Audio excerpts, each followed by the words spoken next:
Good evening. I'm Nancy Ingram. This is the meeting of the Board of Trustees of Johnson County Community College on November 16th, 2023. I would like to welcome everyone this evening and call this meeting to order. And if you would join me in the Pledge of Allegiance. I pledge allegiance to the flag of the United States of America and to the republic for which it stands, one nation, under God, indivisible, with liberty and justice for all. Thank you very much. I am filling in for Trustee Chair Cross this evening, and we appreciate you joining us.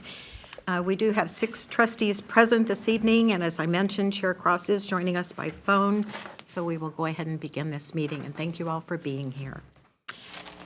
We'll start off with awards and recognitions, and Dr. Brown, I believe we have a student spotlight. We do.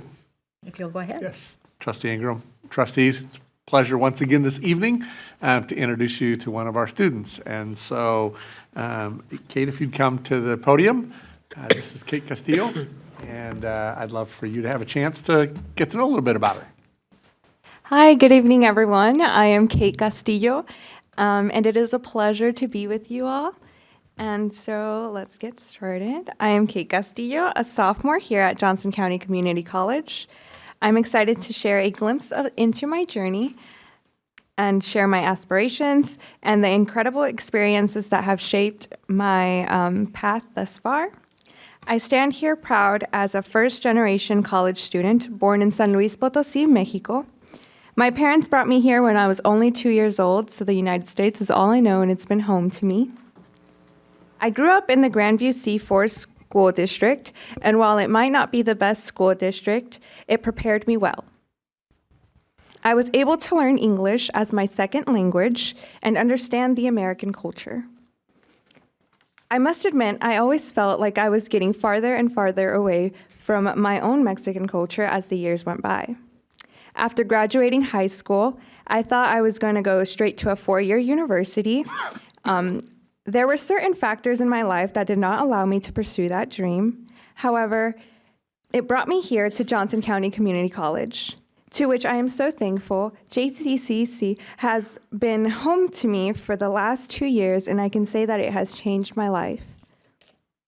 One of the cornerstones of my college experience has been my involvement in Luna, a club on campus that's very close to my heart. I am currently the president of Luna. Luna stands for Latinos United Now and Always, and we encapsulate the essence and unity and celebrating our cultural heritage while also fostering a sense of community and empowerment. During our meeting times, we do things that help other students understand our culture while also educating those who probably aren't Mexican or Honduran, but it's a place for everyone to feel included and represented. We also we are celebrating our biggest award that we got, which is we won Cambio para Cambio. We raised over $14,000. We are the first community college to ever win that award. We teamed up with the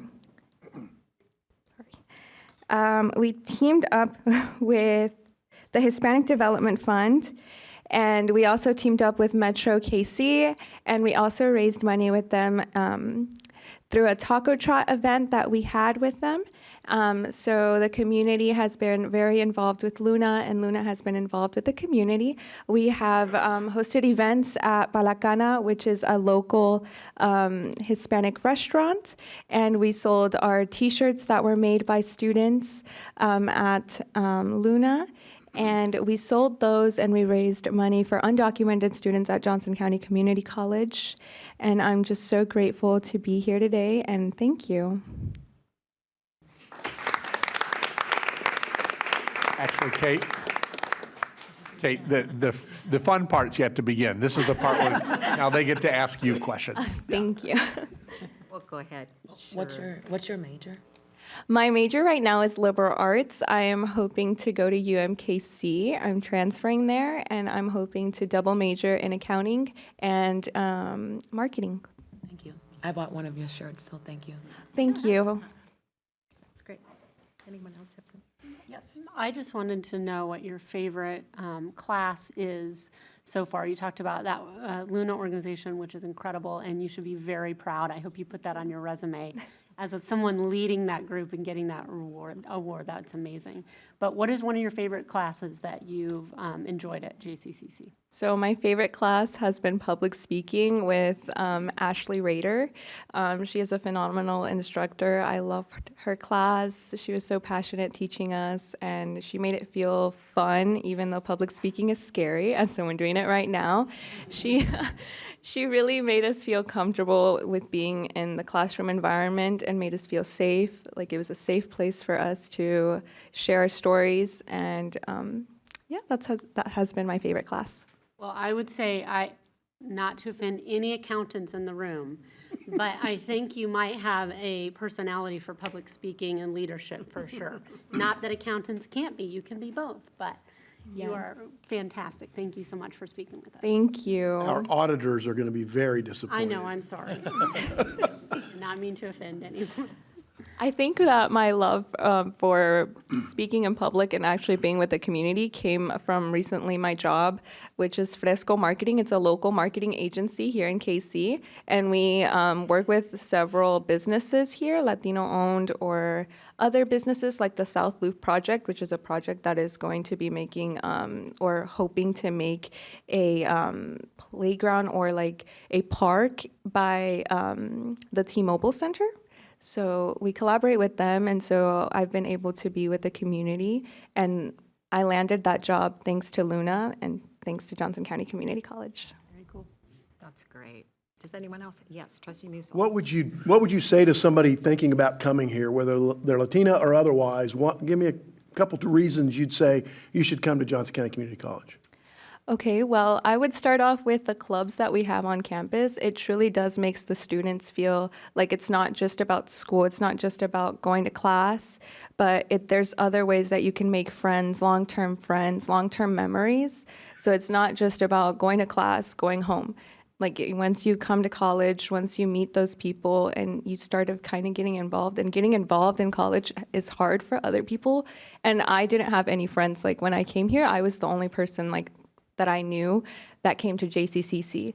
And so I would share my experience that like I didn't know anyone here, but it was so easy to just get into like the community here at JCCC and just having that JoCo culture and just getting people to like at the clubs, everyone is welcoming. Like Luna, that's what the flyer that I saw, it just feels like home. I toured MCC before coming here just because it's closer to me. And it was just the cultural difference from MCCC from JCCC. Like you can just tell that we are very much like the students have a voice here, students feel involved, and you guys take into consideration students, like everything we have to say, you guys truly take that into consideration and you listen to us. So that's what I would tell students. Well, we have a state line right down the middle of the city, and it will always be both a barrier and an opportunity. But I love the fact that you came here from Grandview, and maybe you'll convince some others on the Missouri side to take advantage of our metro rate and come over here. MCC is another great institution that has lots of opportunities and multiple campuses, but we'd love to have more Grandviewians at JCCC. Thank you. Thank you. Thank you, Kate. We appreciate you being here. That's okay. Since you've acknowledged me, I'll go ahead and, I just wanted to applaud your decision-making because I'm an alum of JCCC and an alum of UMKC. So I know that you're making sound decisions. No, I just wanted to mention, we've listened to you now. You're unflappable in the face of questions from what must be a very intimidating group of people. Thank you. And I would encourage you not to lose your love for leadership and your love for getting in front of people. You have a special talent to draw people together.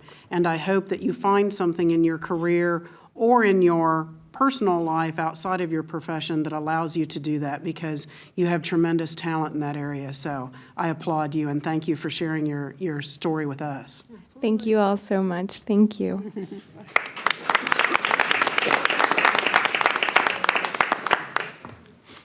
Okay. Kate, that's always our favorite part of the evening, so thank you very much.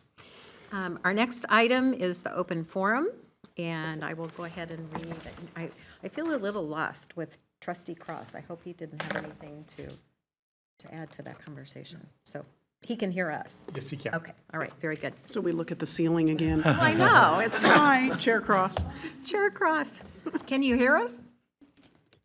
I'm here, and I too am a UMKC and JCC alum. I think she makes sound decisions. And by the way, I just finished a biography on Phil Knight, who is actually an accountant before he started Nike. So it can be done, public speaking and accounting. Thank you. Thank you. It's good to know you're out there. Okay, the opening statement regarding open forum is the open forum section of the board agenda is the time for members of the community to provide comments to the board. There will be one open forum period during each regularly scheduled board meeting. Comments are limited to 5 minutes unless a significant number of people plan to speak. In that instance, the chair may limit a person's comments to less than 5 minutes. In order to be recognized, individuals must register at the door 15 minutes prior to each regularly scheduled board meeting. When addressing the board, registered speakers are asked to remain at the podium, should be respectful and civil, and are encouraged to address individual personnel or student matters directly with that appropriate college department. As a practice, the college does not respond in this setting when the matter concerns personnel or student issues or matters that are being addressed through our established grievance or suggestion processes, or otherwise the subject of review by the board or the college. Registered speakers, we do have 5 this evening at tonight's meeting. You will be called to the podium in order of your registration. Prior to beginning comments, we ask that you state your name, city, and state. So I will go ahead and begin. Our first speaker this evening is Dr. Laura Lee Stevens. Welcome.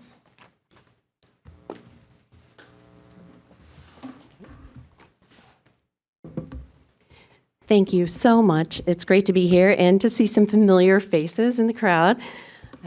I started working at Johnson County Community College in 1997, and I knew about as much about the college cosmetology program as many of you sitting here, with the exception of the faculty, former students, and staff who are here tonight.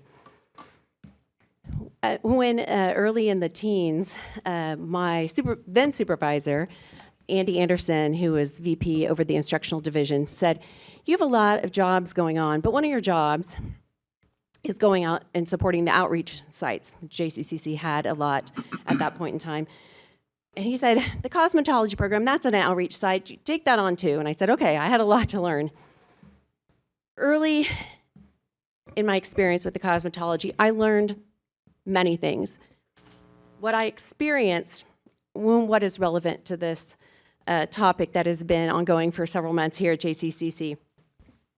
I'm here to speak briefly, and I will speak quickly. I was taken aback by the stringent regulations imposed by the state, the high quality of instruction, most of it is science related, the continuous kind and positive interface with the community 6 days per week, late into the evening when many of us were at home and in bed, sleeping or relaxing. I saw that community service was ingrained in the culture of the cosmetology program. Food drives was just the start of it. There were many students and faculty who volunteered for children's haircuts for the holidays, back to school photo events, all around the county. The Olathe School District's CLEAR program, that started when I was working with the program directly. And then one of my favorite annual events I never missed was on a Saturday. You may well be familiar with the KC Metro Downs Guild and their annual prom. The students and faculty were there on that particular Saturday when the women of all ages came dressed up in their gowns, excitedly selected the colors of the nail polish for their manicures, the ribbons that best matched their hair, and their special event makeup that they could get done throughout their time there at the cosmetology program. Now, we can't make decisions at an institution this large. Believe me, I managed a large budget when I was here, just about scenarios like that and anecdotes. When I heard that this elimination of this program had come up again, I thought, this is like hearing about a bad rerun on cable that I've seen before. This is not the first time this program has been brought up. I remember when the new building was being built for the culinary program, which is another outstanding program at JCCC. The place that was vacating in the GB building, that would have been a great place to move the cosmetology program. Great ventilation, great drainage from all the sinks and ovens that they had. And I walked through that space and I thought, hey, pointing out to my then supervisor, this would be a wonderful opportunity because people kind of seemed worried, right, about this expensive program. That didn't fly. Clearly, it was an opportunity missed. The CoLab, which is in that place now, is great. It does a lot. But let me get back to the cosmetology program. Yeah, we can't make decisions based on anecdotes and missed opportunities. We have to think about budget. But I don't think we should make budget decisions based on erroneous numbers. Back then and still today, and of course the budget's all on the website, the $300-ish thousand it pays for our space there at West Park is added to the cost of doing business for that program. Now, that is 1 minute? 1 minute. Okay, is added to the cost of that program, but they're all, and do we charge that for, oh, the history classes? Do we say, oh, you know, your history classes, this is how much electricity you use to teach those classes in your classrooms? No, but it's being attributed to the cost of that program instead of it coming from the general fund. This is a standout program. People ask me about JCCC all the time because they know I worked here. Cosmetology received so many inquiries when I supervised the program that they had to establish on their own, and they did this professionally, an information night once a week with a packed room of people who wanted to go to that program. It's a standout in the Kansas City metro area. It's a standout. So where does all their money go that they make for that 6-day-a-week salon? It should be going back to their program. If they're going to be charged for their rent, which seems ludicrous at an institution like this with all these outreach buildings, like OHEC, which I also supervise, shouldn't it make case that we should save it? Anyway, thank you for your time. I care deeply about this program, and I've been there to see how wonderful it is, and I appreciate the work that you do. Serving on a board and volunteering like this is not easy. Thank you. Thank you. Dr. Stevens, could you go ahead and just give your name and your city? I'm sorry. That's all right. That's all right. Now that I'm retired, I'm That's much okay. more nervous at public It's all speaking than I good. used to be. It's all good. Yes, Laura Lee Stevens, and I moved back to my hometown of Tonganoxie, Kansas. Thank you so much. Yes, thank you again for your time. I really appreciate it. Thank you. Thank you. Thank you. Does anyone have questions?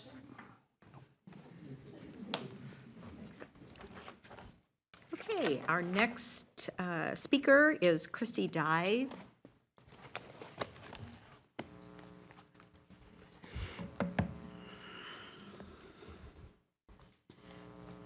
Christy, if you would, just as a reminder, name, city, and state. Thank you. Christy Dye, can you hear me? Kansas City, Kansas. I was originally going to read email that was sent to me from a salon owner in the community, but instead I'm just going to talk about some personal thoughts that I had.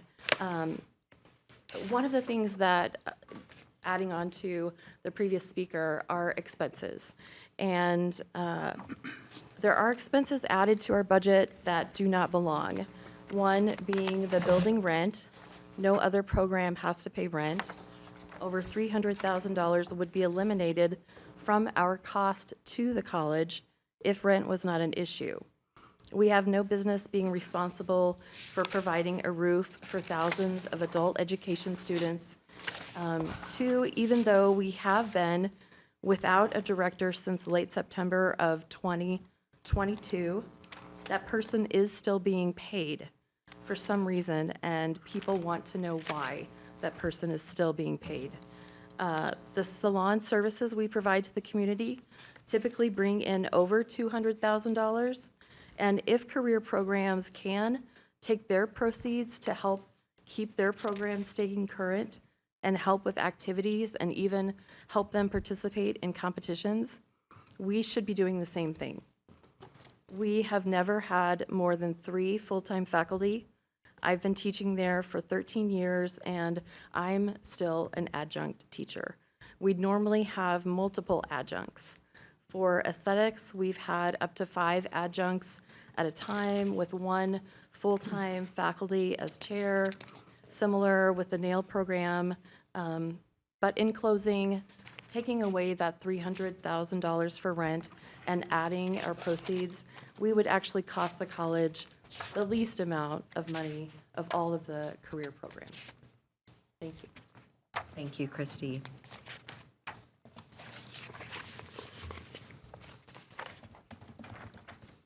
Okay, our next speaker this evening is Sydney Peters.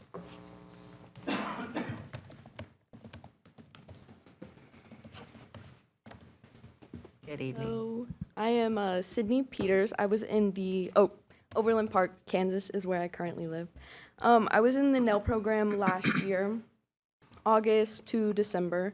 My experience while I was there was absolutely amazing. I loved pretty much everything about it. I feel like this program is very decently priced compared to everything else in the area, like beauty schools wise. Before I had even graduated, I had went to 4 interviews and I got the job at every single one of them. So it was kind of up to me to pick where I wanted to work, which is absolutely amazing. I hadn't even taken my state board yet. During these interviews, it was like they were very weary to hire somebody who was straight out of school. But the second that I said I went to JCC, it was like everything changed. They were just like, oh, okay, like, you know, show me some of your work. And like, so I think the name JCCC attached to anything is great. Everybody loves to hear that. Everybody knows this is a great school. Obviously, this is nowhere near $300,000 worth of money. I didn't realize it was that big, I'm going to be honest. But one of the things, money-wise, that I think might be a little tiny bit of a help, the front desk people, like during our services and everything, there were like a lot of reoccurring clients that would come in and they'd get a couple $100s worth of stuff, which definitely adds up over time. I know a lot of those services were given away for free, and then those people were allowed to keep coming back. They would just go up there and be like, you know, I'm not happy, and they would let them go on their way. So, like I said, not $300,000 worth of money, but still a good amount of money that I'm sure is going towards the budget. Mr. Bailey was an amazing instructor. He was able to teach so much that was not inside of the book. You can only learn so much from reading text from pages, but he was able to give a lot of help, even with being in the industry, you know, making sure that we read over all of our contracts. Like, I'm still in touch with him to this day. You know, I'll text him with an issue, you know, like, I'm having this problem, how do I fix it? And he's more than willing to help. He has never once turned us away and been like, I don't know how to help you. You know, he goes out of his way to even do research if he doesn't know the answer. I can't speak for the other classes, but I did want to revisit the program and go back to the esthetician portion. I was working with somebody at my last job who was part of that program, and I asked her just to give me her honest opinion. Like, you know, if she didn't think it was worth it, I would find somewhere else to go. And she was like, honestly, Sydney, I've looked into a lot of the other places. This is the most affordable, have an amazing education. And she gave me the same response, which is that she can reach out to her teachers at any time and they will give her business advice. They will give her advice on certain skincare products, like whatever it is, everybody's always willing to help you. And I think it makes such a difference to have good instructors on whatever it is that you're learning. It goes a long way. So I feel like the program is amazing. The instructors you have are amazing. I can't offer much help with the budget topic. You know, I don't know much about that. But the program itself, I think, is very good. And the amount of issues that there are very limited compared to the amount of good that it has done for the students that have gone. So that is all I have. Does anybody have any questions? Thank you, Sydney. No, we appreciate you being here this evening. Thank you. Okay, our fourth speaker is Deshaun Bailey.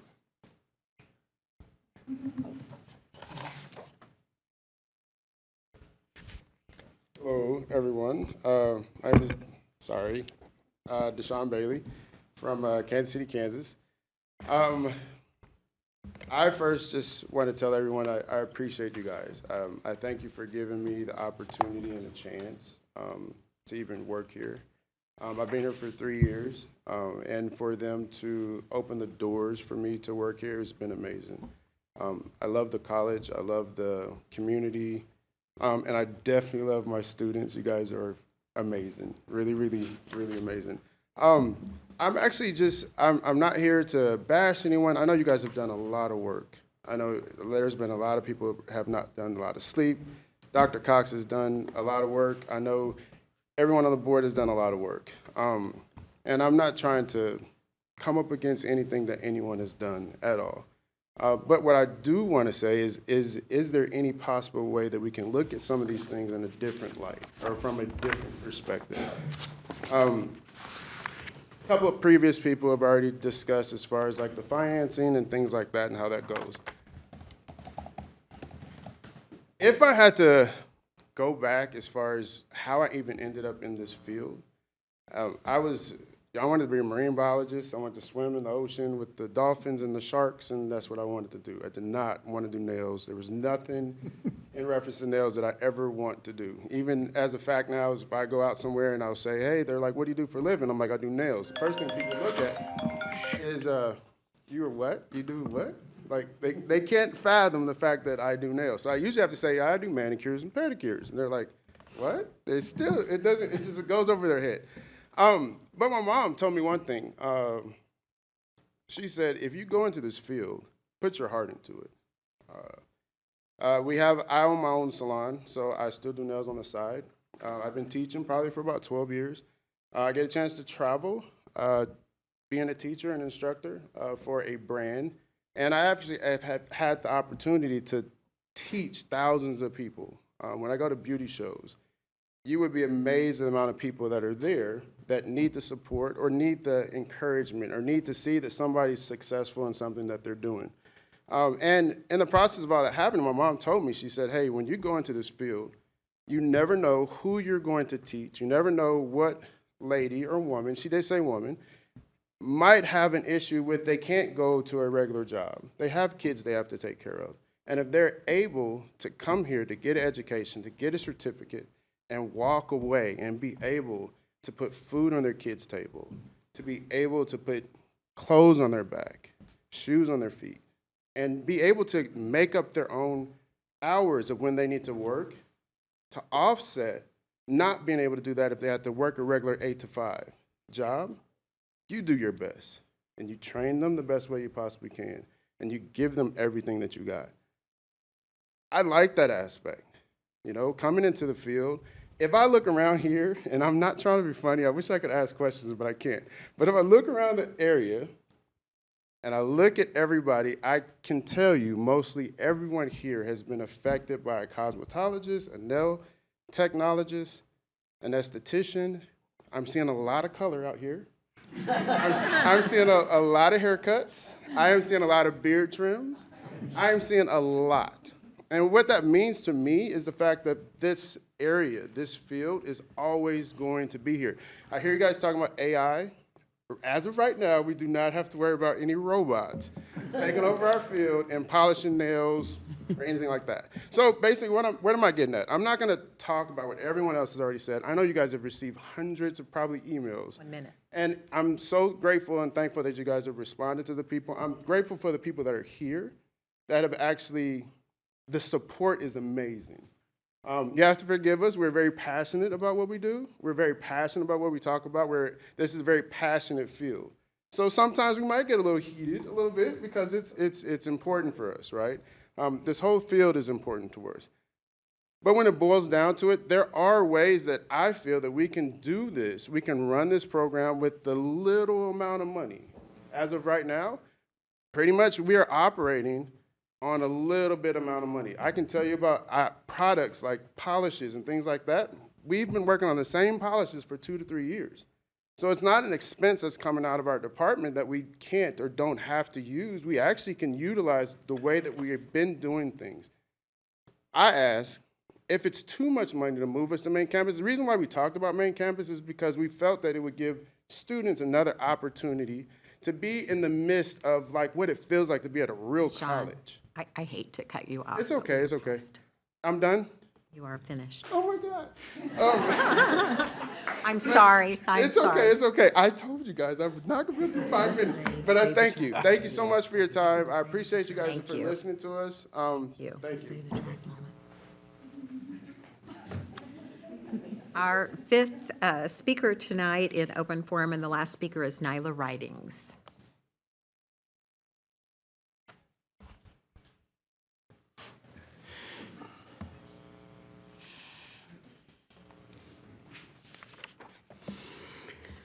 Good evening. Good evening, everyone. I am Nyla Ridings, and I live in Overland Park, Kansas. I've been a Johnson County resident since 1982. I also went to school here, and I thought it was a great school. Still think it's a great school. I love the cosmetology school, and I spoke to you at the last meeting, and I've done a little more research since that time, and I've talked to some students and some people that are actually cosmetologists, estheticians that have been out of school for a number of years. One of them left an impression on me. She said, when I went to school in Lawrence, and I don't remember the name of the school, it doesn't matter. She said she was some sort of an ambassador for the school, and she visited other schools. And she said, I have to tell you, the only school I visited where I felt welcome was JCCC, School of Cosmetology.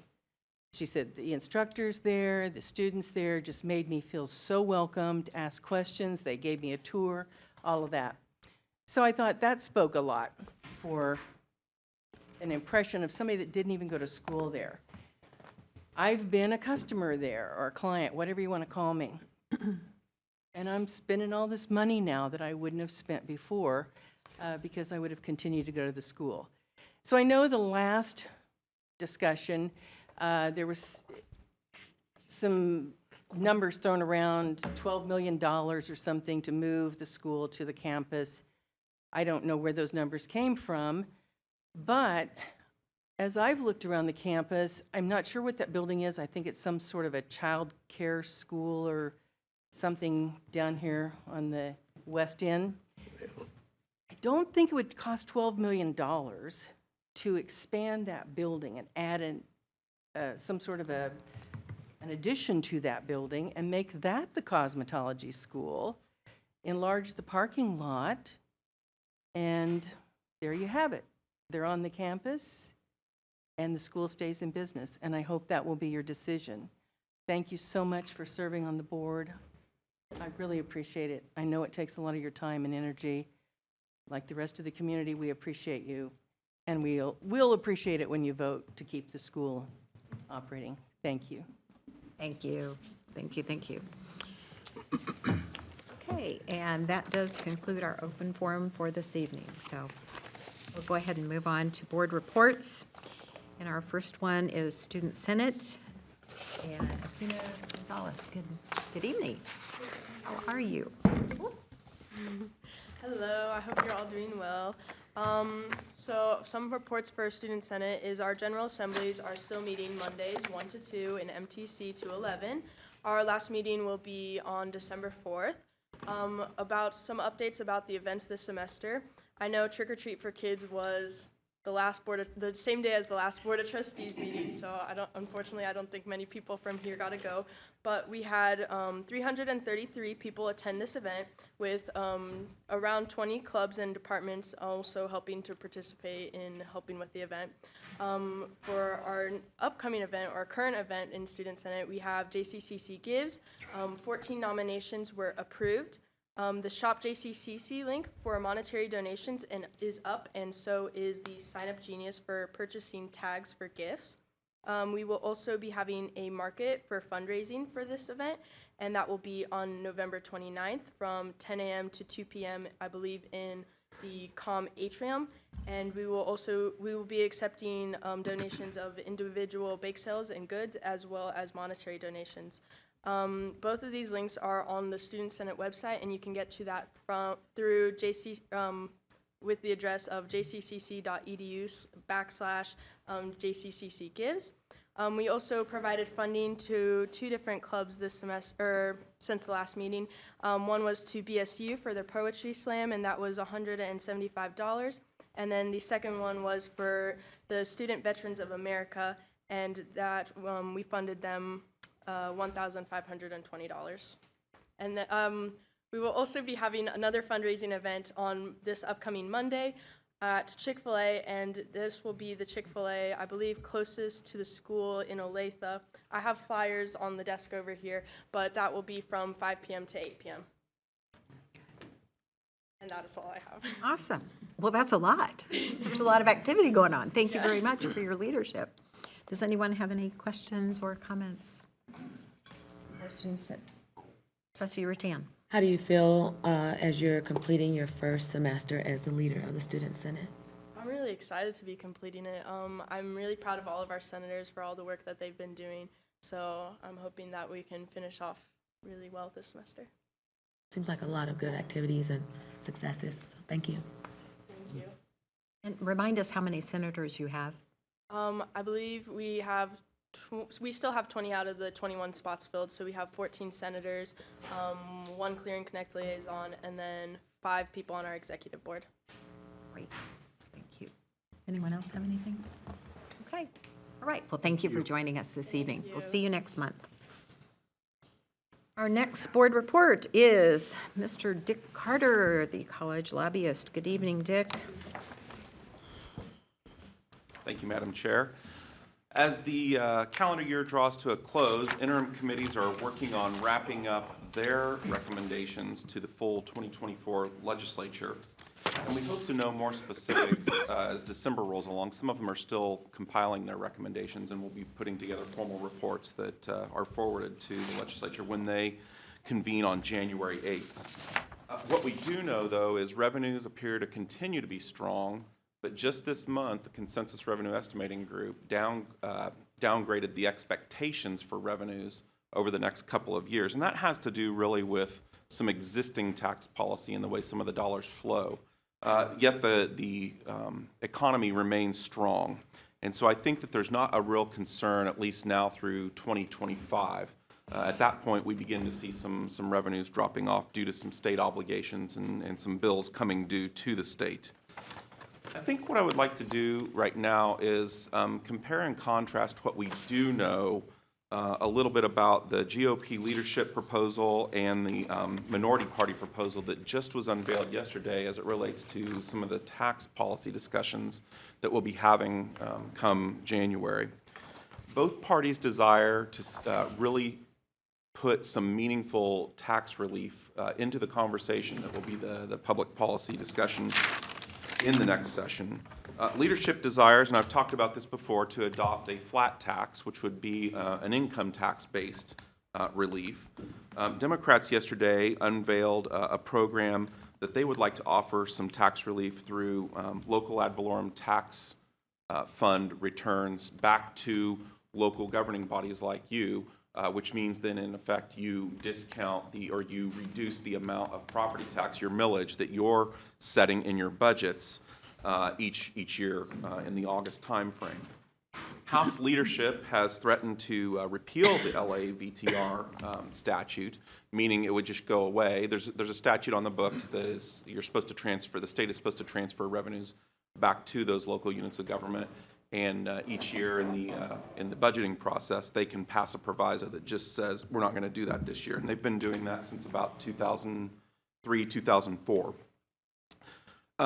As you know, tax policy is complex, and it's not as simple as just income tax reduction versus property tax relief.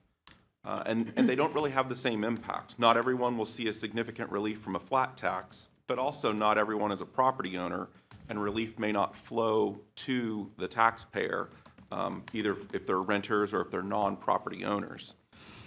The thing that I think always gets the legislature in trouble and where we might see some good policy developed that makes its way through the process, it's bundled together with 20 other items, and that is it's an invitation for a veto in the governor's office, and we've seen that happen. We saw it happen last session. We've seen it happen in many other sessions.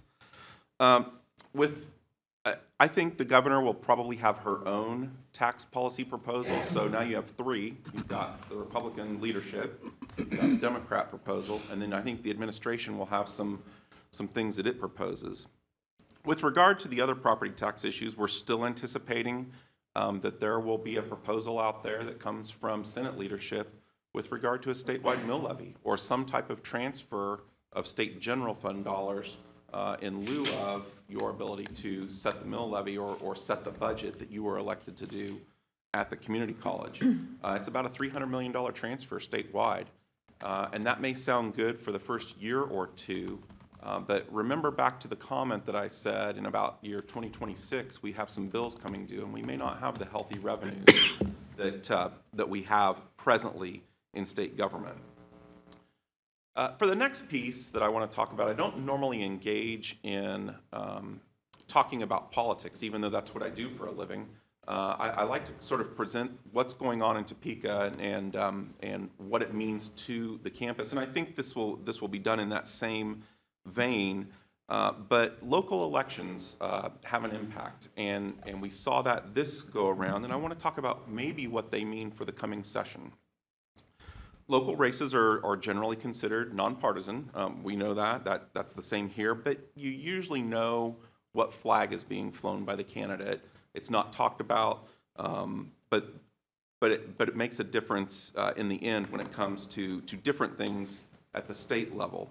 In Johnson County, Democrats say that 67 out of 83 candidates who ran in Johnson County won last week. Republicans have held a supermajority or close to it since about 2011, and I'm talking about at the state level with regard to legislative seats. And that corresponds with about the time that Governor Sam Brownback came into office. And while local races don't always translate into a forecaster for state races, I think leadership is paying very close attention to what happened right here in Johnson County at the state level. Democrat registrations have increased significantly in recent election cycles in Johnson County, and as that shift continues to play out here, I think leadership is going to be very careful about the types of proposals that they craft, because it will be their intent to try and protect the seats that they already have and even gain seats in most cases, and that appears to not be the trend right now in Johnson County, despite how much money might or might not be being spent in campaigns. And make no mistake, there will still be a strong conservative approach to the legislative proposals that come out of legislative leadership.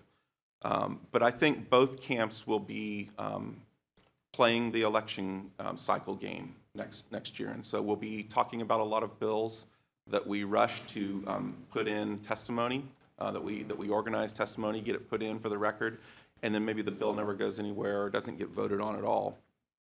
Just for pure numbers, because I like to play with numbers, and that's what we did in political science classes when I was in college, and I think we still do that. But the current party distribution in Johnson County is 11 Republicans in the House, 15 Democrats in the House, 5 Republicans in the Senate, and 4 Democrats in the Senate. And so when you're talking about a delegation of 35 people from the one of the largest counties in the state that makes an impact across the state, probably more significantly than any other county, that is something to definitely be watching when the rest of the distribution across the state maybe doesn't match up with those numbers. So I'll kind of leave you with that to think about as we approach the 2024 session. The only other thing I would indicate is that soon, I think that the study that was commissioned by the Kansas Association of Community Colleges on the economic development impact, or the economic impact of community colleges, will be released. It will really help us tell the story, and it will help us tell the story during the legislative hearings that we may be called to testify in, and it's going to be on a number of levels. It'll be from a student perspective, it'll be from the economic perspective of the taxpayer, as well as what goes on in the community where those dollars are spent. And so I'm looking forward to being able to have that tool at our disposal once it's released.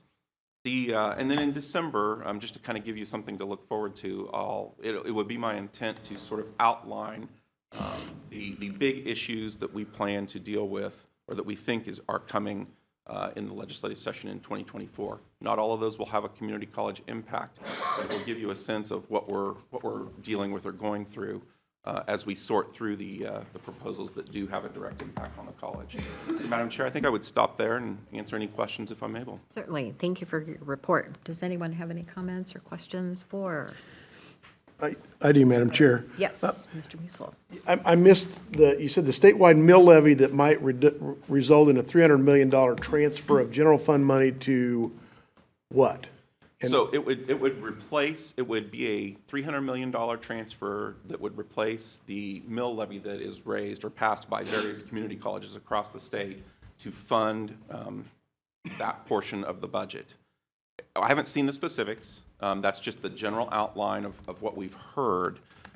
But I think long-term, I mean, it sounds great at the beginning, but long-term is our concern. It also removes your ability to be responsible for the dollars that are spent on campus. And what happens later on down the line when a building is destroyed or needs to be rebuilt or have some type of significant adjustment in the budget process? That would be taken away from local governing boards like this. And I think that's the real concern.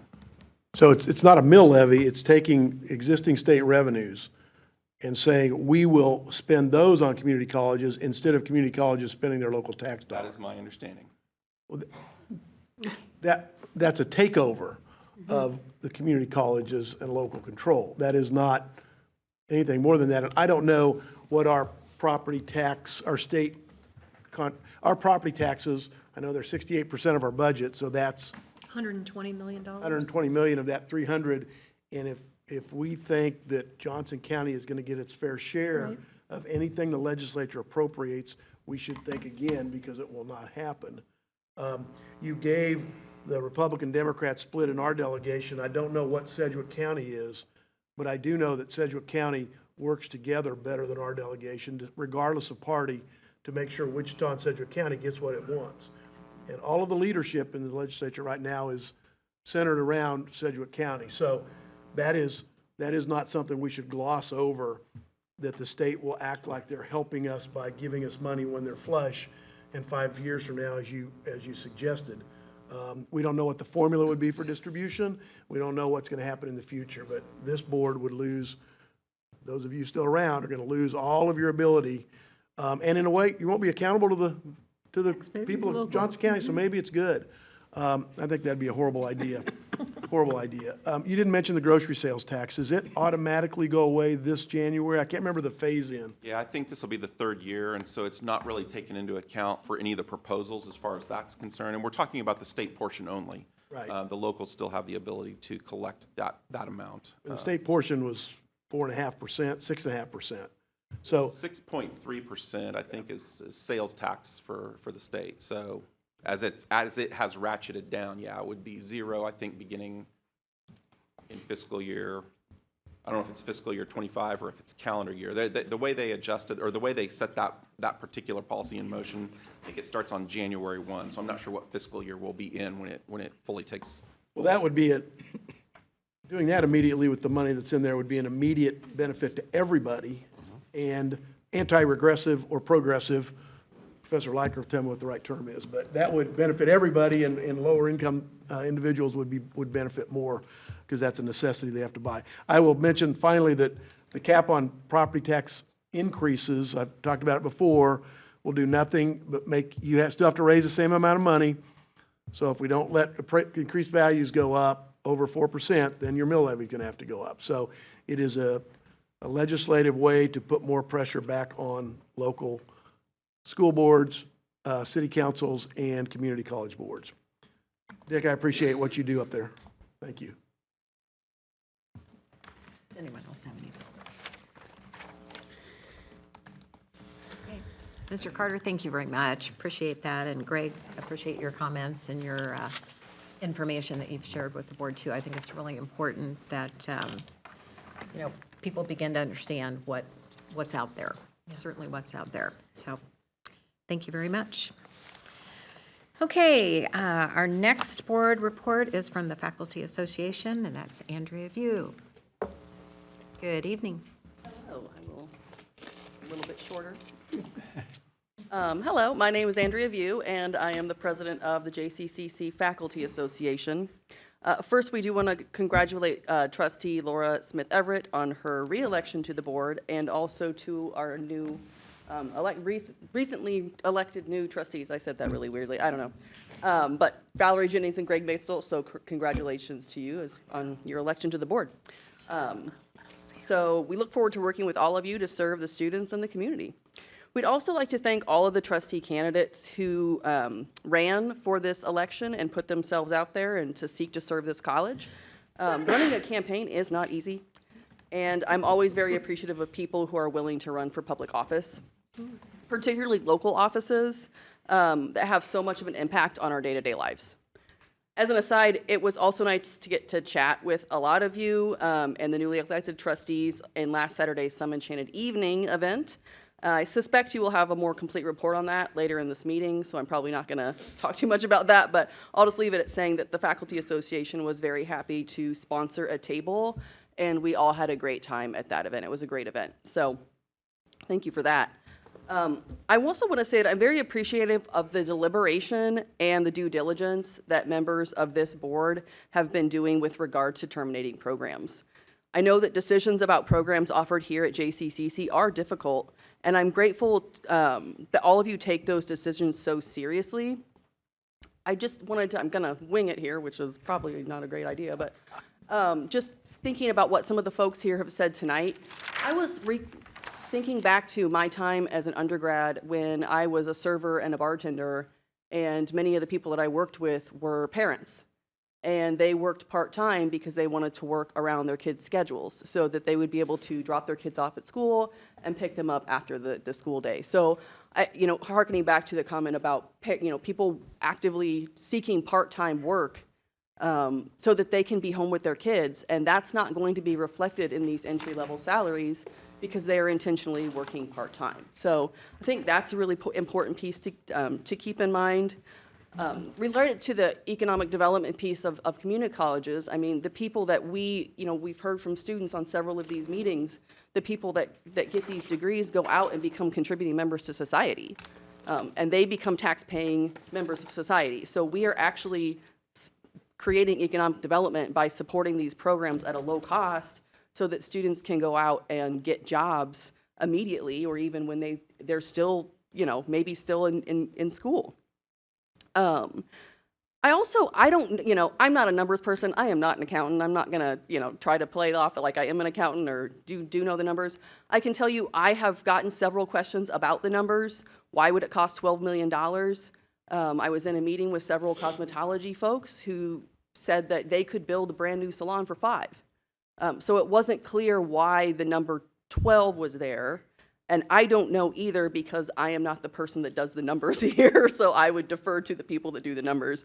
But so thinking about the numbers and the lease and all of this, I do also wonder, is it the building that is, like, we don't want to lease a building? Are we trying to get rid of that lease? Can we lease a different building? Is there, in the current master plan, we're talking about building another police academy, I believe. So we're already looking at spending money to build things. It's just we're choosing what we are and are not building. And again, it's not my decision to make. I'm not a board member, and so that's great for y'all. Sorry. So I've heard a range of ideas from cosmetology faculty and supporters on how we might reshape that program in a cost-effective way. And I believe many of you have also been listening to the folks on the ground who have worked and currently work in those programs, to the students who have successfully completed our program and are now making a living wage, and to community members who want to see this program remain. I do want to say, we do know that you don't take your decisions lightly, and that is exactly why we appreciate you being here as board members to make these tough choices. Next, today and this evening, students have been participating in the course-based undergraduate research experiences, CURES. I said it out first.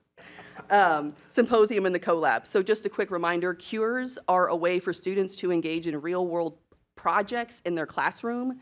Typically, these types of opportunities would only be available to students paying for extracurricular course credits or doing extracurricular activities, whereas CURES bring those research experiences into the classroom and make those opportunities available to the students that wouldn't otherwise have them. They're extremely inclusive and make research experiences way more accessible. So in terms of science and tech, getting more students those experiences is a plus. At today's symposium, students from 6 science courses, so cell and molecular biology, intro to biotech, honors environmental science, principles of organic and biological chemistry, principles of chemistry and microbiology have been presenting posters over their research projects. Depending on how late this meeting goes, you actually might be able to catch the very end of the evening symposium. There are some evening and weekend students over there from 6:45 to 8 p.m. tonight. Wishful thinking. Yeah, that's optimistic, Yeah, but well, we'll hope you for never that, know. too. I don't know. Last week, the Kansas Studies Institute and the Veteran and Military Student Services collaborated on their annual In Their Own Words Veterans Oral History Project in the CoLab. Over the last year, they've interviewed veterans on their experiences during and after their service. And last Thursday, some of those veterans participated in a panel discussion. So Ty Edwards, who is the director of Kansas Studies and a professor of English, history, don't tell. And Ken Azuma, who is the Veterans and Military Student Services Director, have been creating space for veterans to share their experiences in their own words since 2017. Many of these interviews are on JCCC's YouTube channel, and you can go watch those there. I believe Ty has also worked with Humanities Kansas to educate the public on why listening to veterans describe their experiences in their own words is important. Overall, one of the great things about our college is our respect for active duty and veteran military members of the military, and the support that Kenna and her team do in the Veteran and Military Student Services in terms of providing support for our students is really amazing. So I just wanted to give them a shout out. Also occurring last week, the Center for Teaching and Learning and the CTL Faculty Fellows hosted Dr. Christine Harrington on Wednesday, November 8th. Dr. Harrington is a national expert in student success and teaching and learning. She led 3 sessions for JCCC, one on engaging students, one on creating culturally affirming assignments and dynamic lecturing, which was specifically for the new faculty.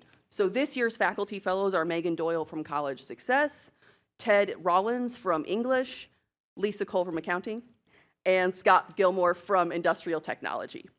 I should also note that Heather Carlisle Carter also recently gave her college scholar presentations, one called Right Sizing Home While Upsizing Wellbeing, Reimagining Older Adult Possession Management, and then the other one, When Grandma's Pa's Stuff Doesn't Bring Joy, Family Management of Heirloom Possessions. And so the College Scholar presentation is an ongoing program that we have here that it's a great way for faculty to present the research that they do here. The International Club's Intercultural Retreat was in October. I was not the presenter in October, so I didn't get to tell you about this. Students from the US and other countries get to know each other and learn about different cultures from around the world. I believe in the past, some of you have actually participated in this retreat. This year's retreat was led by FA Treasurer Dave Krug from Accounting, Dan Owens from Economics, and they were joined by some of our newer faculty, Aaron Gould in Anthropology and Kathy Schrog from Communications. And they were also joined by CAO Dr. Gurbashan Singh, our International Ed Coordinator, Jeanette Jasperson, and about more than 20 JCC students. So really great stuff happening there. And Dr. Singh had some great photos that we were able to put on our Facebook because he shared them with me, but I'm sure you could ask him for those if you wanted to. The Center for Student Involvement is in their new home in GEB 117. The Student Basic Needs Center is also in its new home in GEB.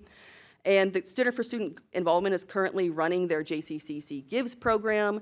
And just as a reminder, it's an annual Giving Tree project that works to provide gifts during the December holiday season for JC students, faculty, and staff. Folks can kind of like adopt individuals to provide them Christmas gifts, or excuse me, holiday gifts, and then also or provide monetary donations to that program. So that's ongoing, and if people are watching, you can just Google JCC Gives and click that link to donate. Lastly, the Faculty Association is hosting a luncheon on Monday, December 4th from noon to 2 p.m. in Cap Fed 101A and B. Well, we've traditionally hosted an evening party. The venue is no longer available to us, so we're trying to find something new. In the meantime, we just decided to try a holiday luncheon instead, an end-of-semester holiday luncheon. So all of you are most definitely invited to come by. If you like taco bar, you're more than welcome to eat that with us. So it's from noon to 2 on Monday, December 4th in the Cap Fed room. And that's it. That sounds great. Thank you for that invitation. Does anyone have anything? Yes. I think it's incumbent upon me, with trustee-elect Mitchell here, the next Greg, that the reason she spelled out or set out the acronym is that I make people do acronyms, not just tell me what the acronym. I want to hear it. So I'm counting on you, Greg, to continue that tradition to the chagrin of everybody else. It will help you as you learn this place. The Cure saying was great, and Melanie and her, and yeah, I can't remember the name of the other Heather family. Seitz. Heather.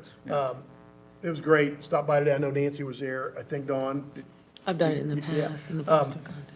But it's amazing. Paige and Maddie and Emma that I talked to, their knowledge of what they're doing is so far beyond me. I recognize some of the words, but not the order they're in. But it's really incredible how well they present and how knowledgeable they are about what they did. So it's a great program.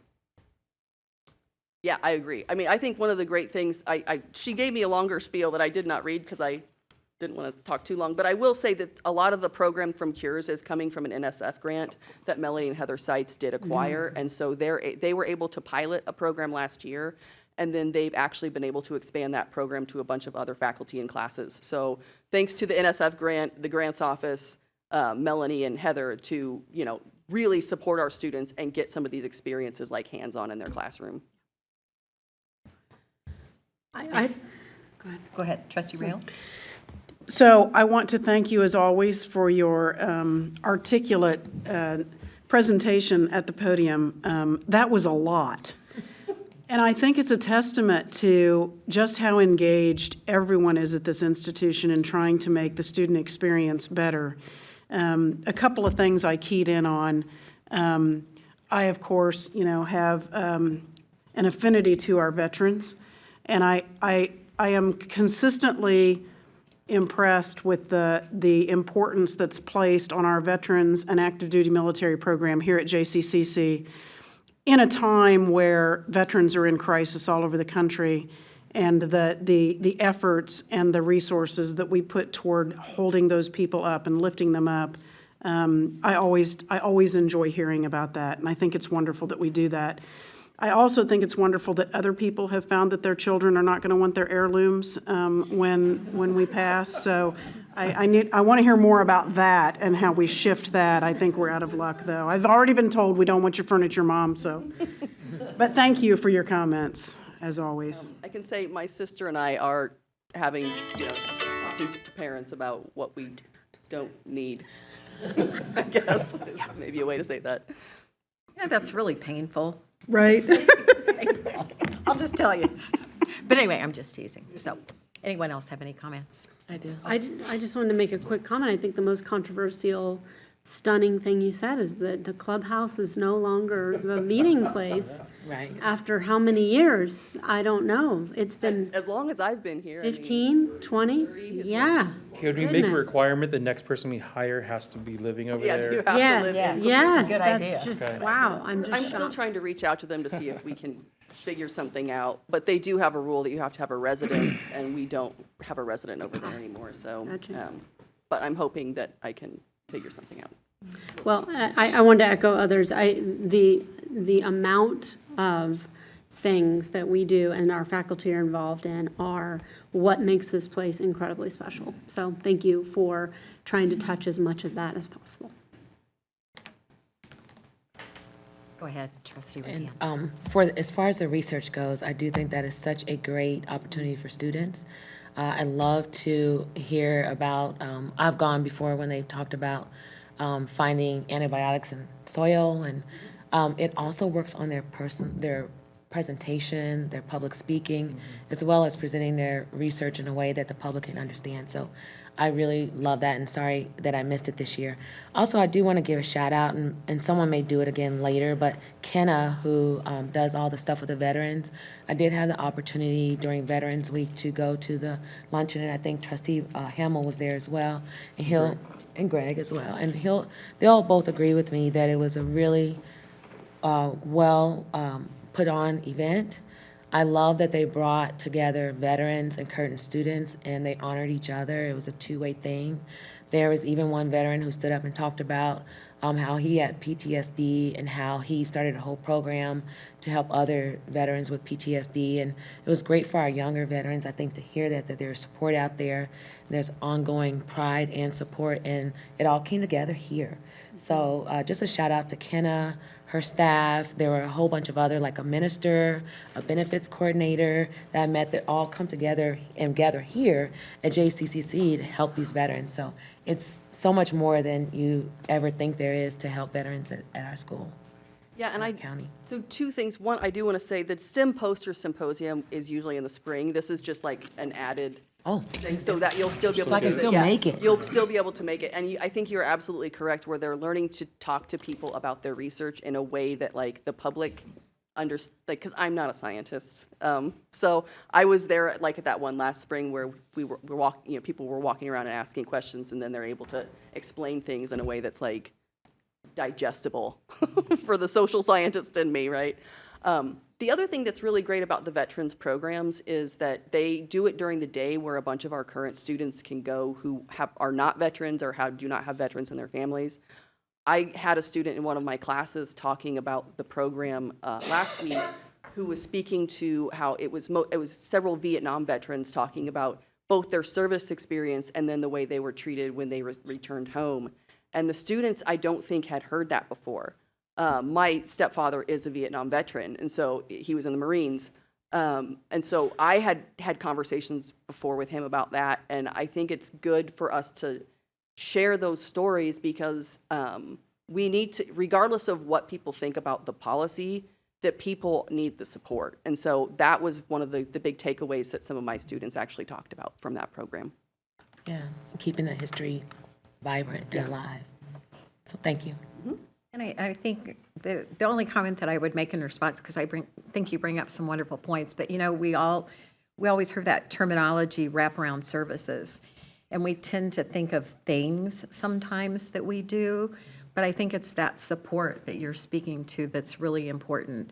And it is our smiles, it is those other things that we do and our listening skills that we do that just make people feel comfortable about being here at Johnson County Community College. So well beyond the wraparound pieces that we think, the food that we donated, and other things, it's just the way we make people feel and want to make them feel. So thank you very much for bringing and that I think up. you hit that on the head as well, like making, as a student here, feeling that the trustees, the administration, the faculty, the staff really did want to get your input. And I thought that was a really good point, that, as an institution, we listen to people. Yes, absolutely.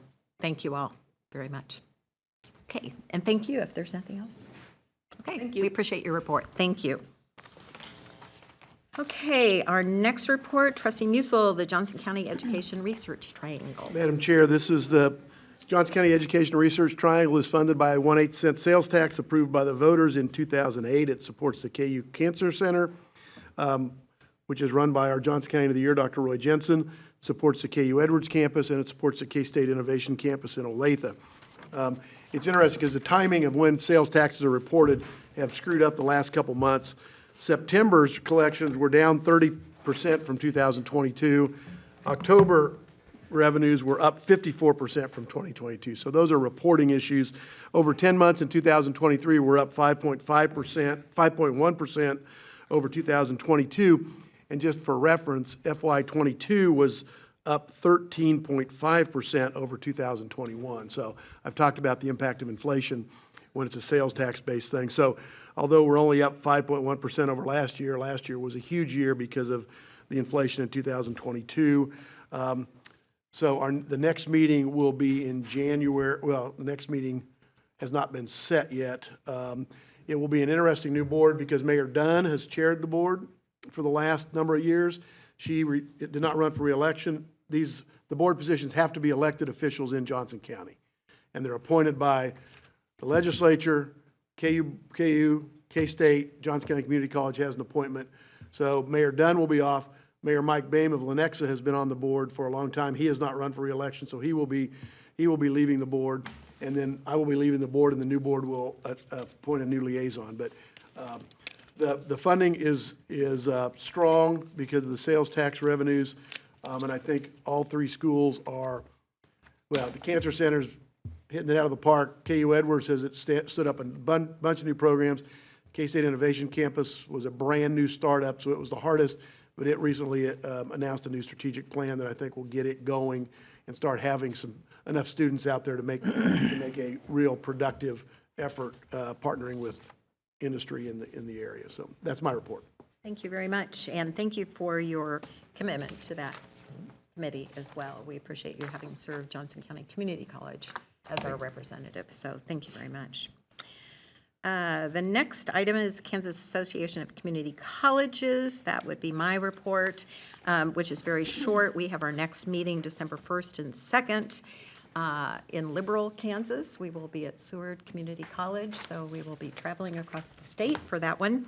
I know there are a number of items relative to community colleges that are being discussed for that agenda, so I'm sure it will be a robust report next month. So thank you all very much. If you have any questions, I'd be happy to answer them, but I really don't have anything more than that to share, just the announcement of that meeting. So, okay, Trustee Rutan, next item is the foundation. Thank you very much. The foundation has been focused full-time on Some Enchanted Evening. As you know, that occurred last Saturday on November 11th at the Overland Park Convention Center.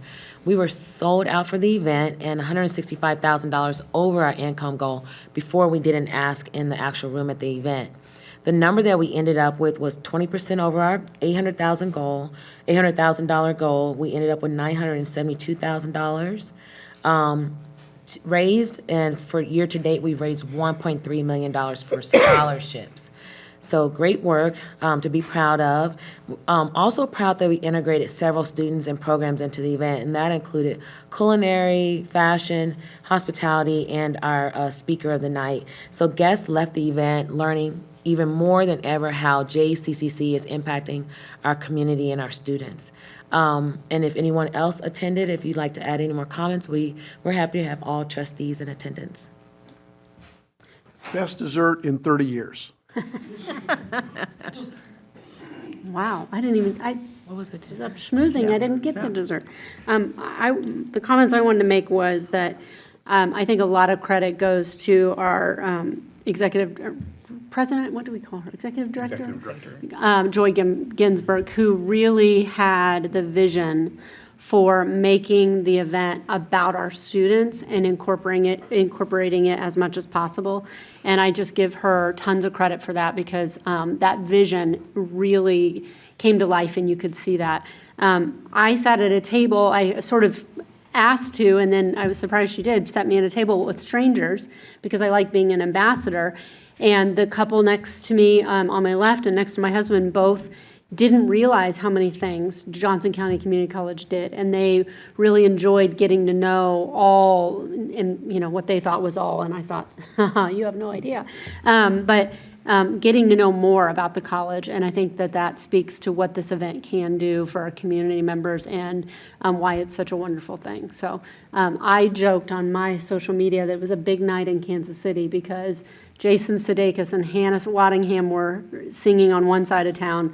We were having our gala on another side of town, and then on the other side of the world, everyone on the internet was breaking because there were two people kissing that, everyone wanted to know about. So Kansas City is the place to be on Saturday, November 11th. So thank you so much. That's my comments. Anyone else have anything? Yes.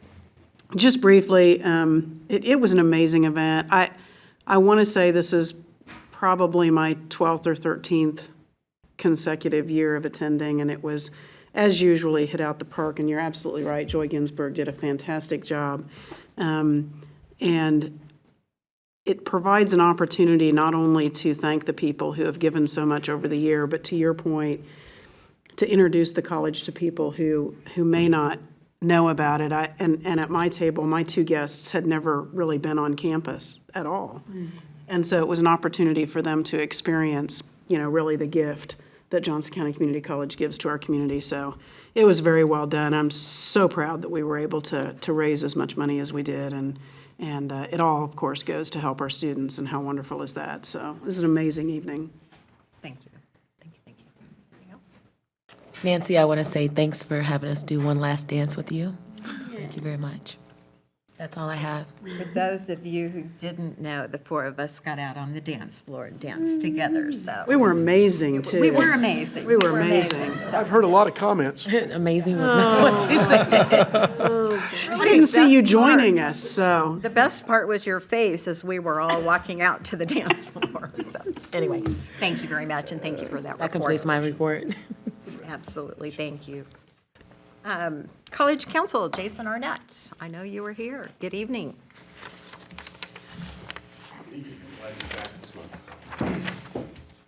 I don't have a lot of fun stuff to share, so I'll just get right to it. My name is Jason Arnett. I run retail dining services during the day, and I'm the co-chair of College Counsel, which is why I'm here tonight. College Counsel met on Wednesday, November 8th, and now has all its seats filled. As a reminder, College Counsel is made up of 2 student senators, 1 member of cabinet, 1 trustee, 3 members of the academic branch council, 1 representative from the counseling office, and 6 members from staff council. Because it's important to have everyone's voice in the room, I'm going to try and interpret my chicken scratch here. I share updates that you don't otherwise hear. Like that the Adjunct Council is creating a program called Adjunct Fellowships, and we'll begin working on it in earnest in December. The counseling office is now actively participating in discussions around meta majors and reports lots of positive interactions on the subject. Staff Council was presented a draft document on committees, councils, and task forces for feedback, and also got a demonstration of the new MyJCCC as it's preparing to roll out. College Counsel also got the MyJCCC demonstration, and we'll see the document on committees, councils, and task forces in December. I want to let you know that Staff Council sent their item 61 to College Counsel in August of last year in accordance with bylaws of both bodies. They didn't want to handle or couldn't handle it, so they sent it up to us to consider. This item expressed concern over lack of communication across the college. It had several components to it. College Counsel formed a subcommittee on communication and began investigating the concerns early this year, which led to focus groups conducted by Institutional Planning and Research this fall. Those focus groups are concluded, and we're beginning to analyze the data. Once that's done, the subcommittee will build recommendations to bring back to College Counsel, which will consider whether to move them toward the appropriate decision-making entities. In addition, College Counsel is continuing to explore the idea of providing an oral history of shared governments at the college for the archives. That's all I have. Happy to answer questions. Okay. Does anyone have any questions? Yes. Madam go Chair, ahead. I just had a quick question. You said Adjunct Counsel was studying or doing meta majors? No, the counseling office is participating in the discussion around meta majors. Sorry, I heard adjunct and I thought, please help me understand. Got it. Thank you. Appreciate that. What are meta majors?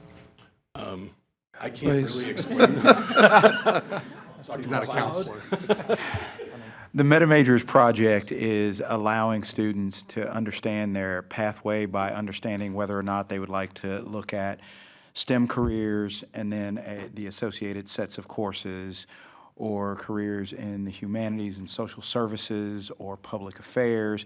And so unlike a collegiate major at the university level where it locks you into a specific degree track, because our degrees are generalized and are created for a student to be able to move across disciplines, these are ways for us to help them understand the sets of courses that will be most effective for the role that they one day hope to pursue. So really, this is kind of a pre-choosing of a grouping of majors that we can help steer them towards appropriate coursework so that when they transfer, they're ready to enter into their final major at the university level.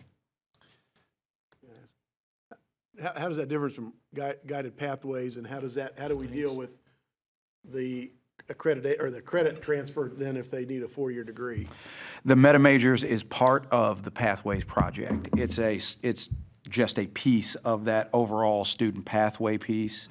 And so ultimately, we'd like to have Meta Majors designed in such a way that we have helped students figure out kind of what corner of the institution has the right sorts of courses for the things that they would like to be well-schooled in before they leave here. And when we talk about the transfer to other places, that is not necessarily tied up in the meta major, they're tied up at the course level. So you look at the statewide course transfer compact and the ways in which KCOG, which is Kansas Core Outcomes Group, aligns our individual courses. Right now, we have over 140 classes that have been statewide aligned, so they are guaranteed in transfer. And in the individual agreements that we work out between programs, allow us to package those courses so that the students can take them, which is why we spend a lot of time with our four-year partners working on individual program-to-program connection, because that's where a lot of that work takes place. Although the state has stepped in and created a gen ed framework in the last 2 years so that a student who completes the 36 hours of their general education requirements can actually get a sign-off that they have completed the gen ed, and so they can no longer be asked to complete general education requirements at the university level. Those hours transfer in a block now, and that's been work that's been done over the last 2 years. As I have one more meeting after, that change since I got on the board in 2011 is the single most progressive, productive, economical thing that has happened in Kansas higher education ever. So thank you for your role in that, Dr. Bound. Back with Dr. Sopcich too, that the ability to transfer credits to any of the region schools is just dramatic. And unless you lived through when you couldn't do that, it's hard to appreciate how important that is. Thank you. And if I could just add, really much thanks goes to Dr. McLeod. Dr. McLeod has been intimately involved in that work and his leadership role, not only representing us, but engaging with other community colleges and our university partners across the state. He's been integral to that work. I'm grateful you were here to answer that question. So. That's the job. Any other questions for Mr. Arnett? Okay, we thank you for being here. Thank you all so much. Thank you for your report. We'll move on to committee reports and recommendations. Trustee Cross, are you still with us? Yes, and I am paying attention. Oh, I'm not questioning that. I hope you're doing okay. But I'm glad to hear you. The first report is Board Governance Committee, and that is Trustee Smith Everett. Yes, thank you, Madam Chair. The Board Governance Committee can be found on pages 1 through 10 of your board packet. Board Governance met at 12:45 on Wednesday, November 1st, 2023, in the Hugh Spear Boardroom, the room we are in right now. Those present, I'm not going to read all that. So we are going to talk about two policies tonight that I will bring forward as recommendations. The first one is our policy 111.00. It is a policy that's defining the criteria and prescribes a process for developing and maintaining college policies and operating procedures. We have fondly called it the policy on policies that we have needed for quite a while and is now here for us to vote on. So I will make that motion for the recommendation of the Board Governance Committee that the Board of Trustees adopt the policy on policies 111.00 as shown subsequently in your board packet. Second. Second. Okay, it has been moved and seconded for the recommendation of the Board Governance Committee that the Board of Trustees approve the modification to the committee's policy 111.03. And that was... This one's 00. Oh, I'm sorry, 00. Forgive me. Thank you for that correction. It was moved by Trustee Smith Everett and seconded by Trustee Musil. Is there any discussion? Any discussion? Okay, then we'll go ahead and take a vote for that. All in favor, aye? Aye. I was waiting for aye. Did you hear? Trustee Cross? Aye. Don't make this so hard. All opposed, same sign. Motion passes. Okay. I'm trying to be quiet so you can get through the meeting. Because everything goes the third to the seventh faster if I don't talk. So there you go. The next recommendation is the committee policy 111.03. It is a recommendation to remove the Inclusion and Belonging Committee as a standing committee for the Board of Trustees. And I will bring that recommendation, that motion forward. It's a recommendation of the Board of Governance Committee that the Board of Trustees approve modification to the committee policy 111.03 as shown in the board packet. I'll second. Okay, it has been moved by Trustee Smith Everett and seconded by Trustee Musil. It is the committee's policy 111.03. Are there any questions or discussion? Yes. go Thank ahead. you, Madam Chair. Trustee Rail. I just want to briefly mention, I'm sure that everybody has been keeping up with this, but I just want to briefly mention that this removal of this standing committee is in no way a reflection of a decreased emphasis on inclusion and belonging. On the contrary, it really is a means of us emphasizing that inclusion and belonging belongs across the campus and really is intertwined with everything that we do. And so I just wanted to make sure there's not a misunderstanding in that regard. Thank you for that clarification. Sorry. No, I was going to say the same as, I was debating whether I said it as I presented it or during discussion, but it is our intention, for those of us that were on inclusion and belonging, that the inclusion and belonging work we're doing is now part of every agenda of other standing committees for this board. And so we will hold everyone accountable to that and ensure that it is part of the work and the very thread woven into what we do here in our boards. So, yeah, that concludes my comments. No problem. Anyone else have anything? I would just agree completely that that has always been kind of the driving force behind this as we brought this forward several years ago. And it's good to see it come to this place. So thank you very much. And appreciate all your work on that committee too. So thank both of you for serving. You served for a while when we didn't have, specific leadership to that particular department. And, I appreciate all that you guys have done to lead that forward for us. So thank you very much. We do have a motion and a second to move forward with that. 111.03. All in favor say aye. Aye. Yes. And aye. Opposed, same sign. Motion passes. Thank you very much. Appreciate that. Thank you for your report. Does that conclude your Yes, report? and that concludes my report. Okay, very good. The next item under committee reports and recommendations is collegial steering. We did have a small group meeting this past Tuesday and had a really good discussion. I'm looking for Andy Review because I know she was there and we enjoyed it. Really good discussion. I mean, we spent the whole hour talking about a lot of different things, but we really focused on a couple of things that I want to mention. The first one was something that was brought up initially about staff and faculty sponsorship of clubs and organizations. And we've heard this evening, not only our students talking about student engagements, but student engagement on this campus, but the rest of us talking about the importance of that too. And just, being a part of something and how that brings them to feel like this is family. So I don't want to overspeak on that, but we did discuss the difficulties that go around that too, and finding people who are able to help sponsor some of these committees. So I know that that's something that will be ongoing, and you'll hear a little bit more of that as you move forward. So keep that in mind.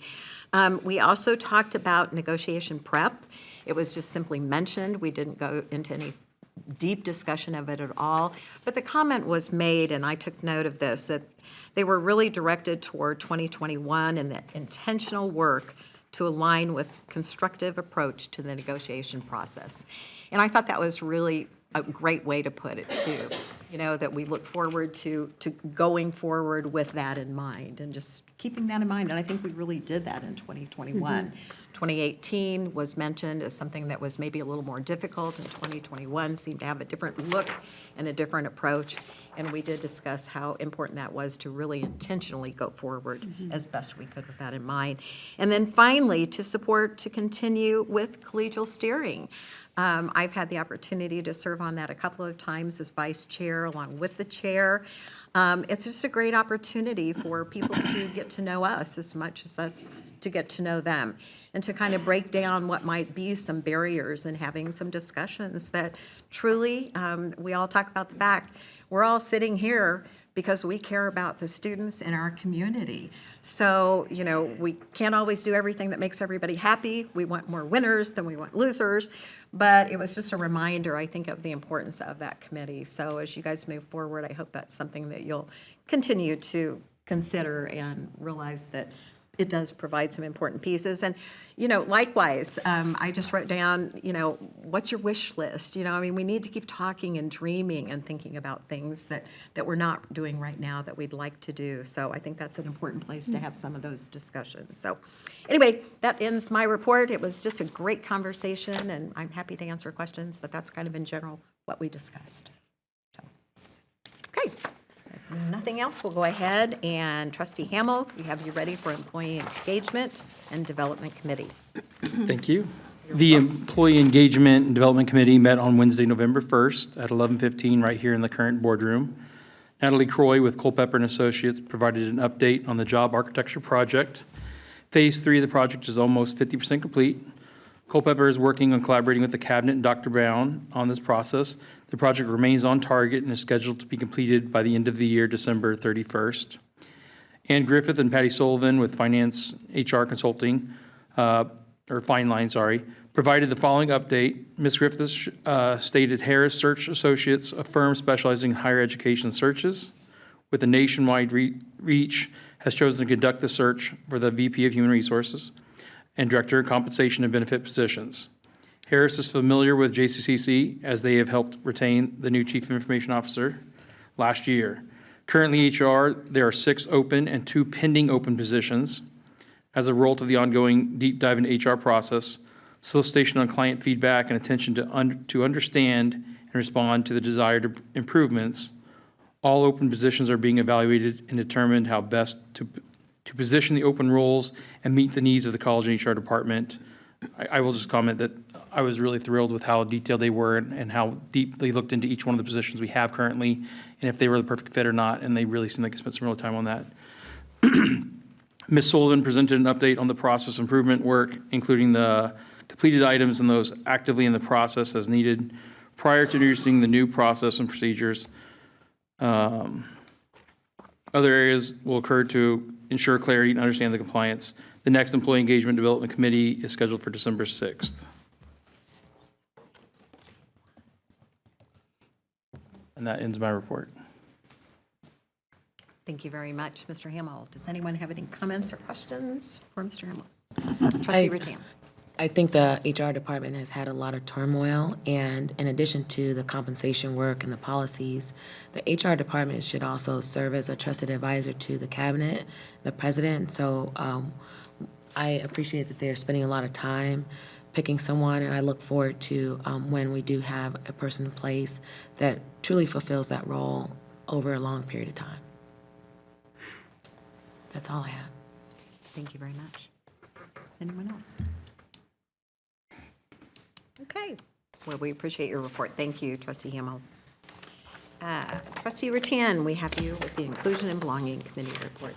Thank you. For the November 2023 Inclusion and Belonging Committee, we met at 10:30 in this room here. Dawn Rattan, Laura Smith Everett, Kelsey Nazar, Dr. Mickey McLeod, Rachel Lears, Caitlin Murphy, and Marquise Harris. The meeting opened with an introduction from the board, after which Maya Lawrence stepped to the podium and introduced the multicultural student ambassadors, Mandy Tudor and Jedediah Kapapula. Mandy and Jedediah gave a presentation about the role of the multicultural student ambassadors to serve as a buffer between students and staff for students to feel comfortable bringing requests to the table. They then provided updates on multicultural events on campus. A few examples are Building Bridges Transfer Summit for students of color, Dia de los Muertos for supporting Luna, and the International Festival. The presentation followed some comments of support from trustees Rattan and Smith Everett. Next, Marquise Harris, the Executive Director of Inclusion and Belonging, stepped up to give a presentation at the podium. This presentation was a follow-up to the recent board approval regarding an update to board committees and to no longer have a standalone Inclusion and Belonging Committee as of January 1st, 2024. Marquise suggested different ways of incorporating IMB initiatives into the agenda by each committee such as management and finance, student success, employee engagement, and human resources. This allowed for some examples, starting points in a clear direction that the office is going to steer us towards, which is partnership. Marquise then clarified that he'd still be keeping in touch with the board, but rather than monthly, it would be more like quarterly or on an as-needed basis. The next IMB committee meeting and final is scheduled for Wednesday, December 6th in this room. That's the conclusion of my report. Thank you, Trustee Rattan. Any questions for Trustee Rattan or comments? We appreciate your report. Thank you very much. Trustee Musil, the next item is Management and Finance Committee report. The Management and Finance Committee met at 8:30 a.m. on Wednesday, November 1st in this room. Trustee Hamel and I were there as members of the committee, along with other members of Cabinet. The first thing we heard was a continuing education and workforce development update by Jessica Johnson, Director of the Small Business Development Center. She presented information about the SBDC. The center serves JCC faculty and students and offers advising and training for businesses and entrepreneurs in Johnson, Wyandotte, and Miami County. It maintains partnership with area chambers of commerce. It has a capital access center and an Apex accelerator to help small businesses. Funding comes from JCCC, the Small Business Administration, and the Kansas Department of Commerce. It was a great update. We hear about once a year from the winners of regional or statewide or regional awards of small businesses that have been assisted by our Small Business Development Center. So it's always good, and we need to get the word out even more that it's available to people to help them if they want to start a small business or maintain it or expand it. We also received a budget update from Janelle Vogler, Vice President and CFO,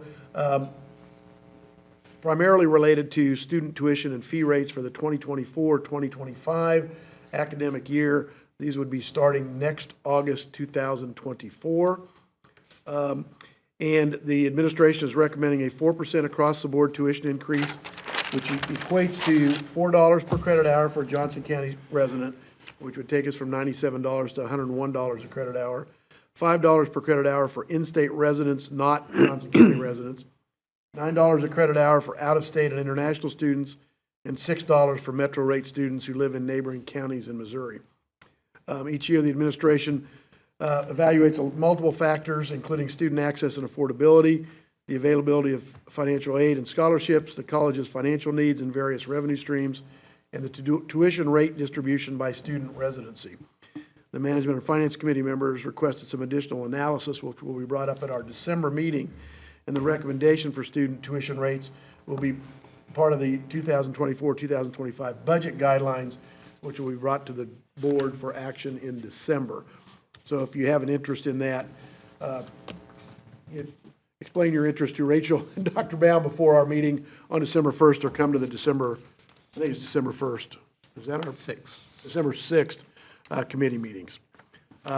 One thing that everybody ought to know is that those recommendations that will be presented or have been presented maybe by now to the Student Senate, so that there will be student input into this. I think the last time we raised tuition was 2021-22 school year or 2021? 2 years ago. 22 school year. 22 school year, okay. Finally, we heard a capital acquisition and improvement progress report from Tom Hall, our Associate Vice President for Campus Services and Financial Facility Planning. If you're in the CoLab today and walked around GEB a little bit, you can't get very far because of the construction walls that are up there. But there's a lot of construction going on there, and the CDL driving range project is coming along as well. We had one procurement item this month, and it is our general liability insurance premiums and commercial broker service fees. Those are found on page 16 in a chart. Basically, all of our liability policies, general liability, umbrella policy, law enforcement, automobile liability, which is our biggest number of $124,000. All of them are listed there, along with the brokerage fee that Thomas McGee earns by finding these policy levels and ensuring that we're covered for liability in case of a third-party injury. So it is a recommendation of the Management and Finance Committee that the Board of Trustees accept the recommendation of college administration to approve the payment to Risk Strategies, Thomas McGee, for total liability insurance premiums and brokerage fees of $466,089. That will take our liability through September 30, 2024, and I would so move. Second. Okay, we have a motion by trustee Greg Musel and a second by trustee Don Rattan. Thank you very much for the Management and Finance Committee recommendation. Are there any questions or any discussion? Okay, hearing none, seeing none. All in favor of that motion, please say aye. Aye. Yes. There must be a delay. Yes, my motion is, or my vote is yes as well. That concludes my report. Okay, well, all, that was all in favor. Any not in favor, same sign. Not allowed. I apologize. Okay, motion passes. Now that concludes my report. There you go. Thank you, Madam Chair. I do have a question. With the tuition increase, will we still be, the tuition part of the pie be still around the 16, 17%? It won't move it any further up? Okay. The final numbers will be dependent on the other sources of revenue, but it should be similar to where it is now. Thanks. Okay. All right. Thank you very much, Mr. Musil. All right, and moving on, our next item is Student Success Committee report, and I have asked Trustee Rayl if she would please provide that report. Thank you, Madam Chair. The Student Success Committee met on Wednesday, November 1st, and Trustee Ingram and I were both there. There were two presentations given, both of which I thought were very informative. The first was a presentation by Dr. Gurbishan Singh about the KBOR's new initiatives related to math pathways.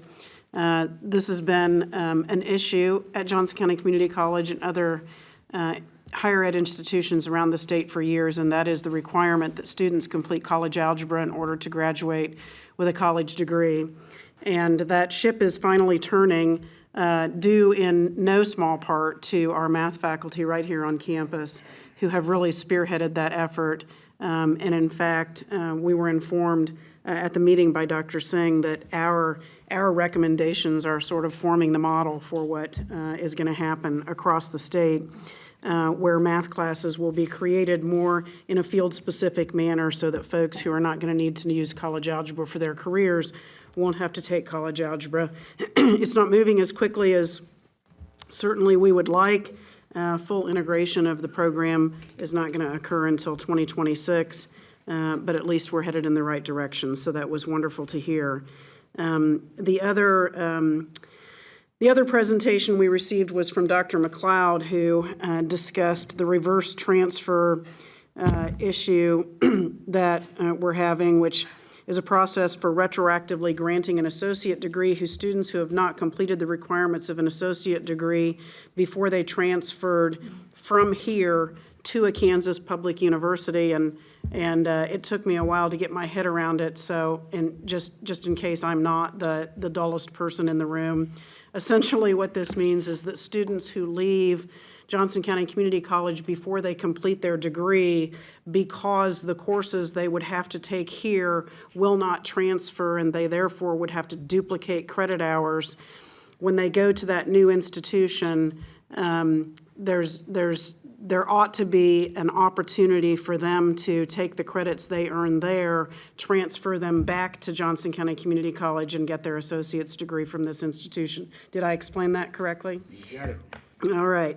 There are a number of hurdles in the road to getting there, and Dr. McLeod is currently serving on the KBOR Reverse Transfer Working Group to try to find a solution to that.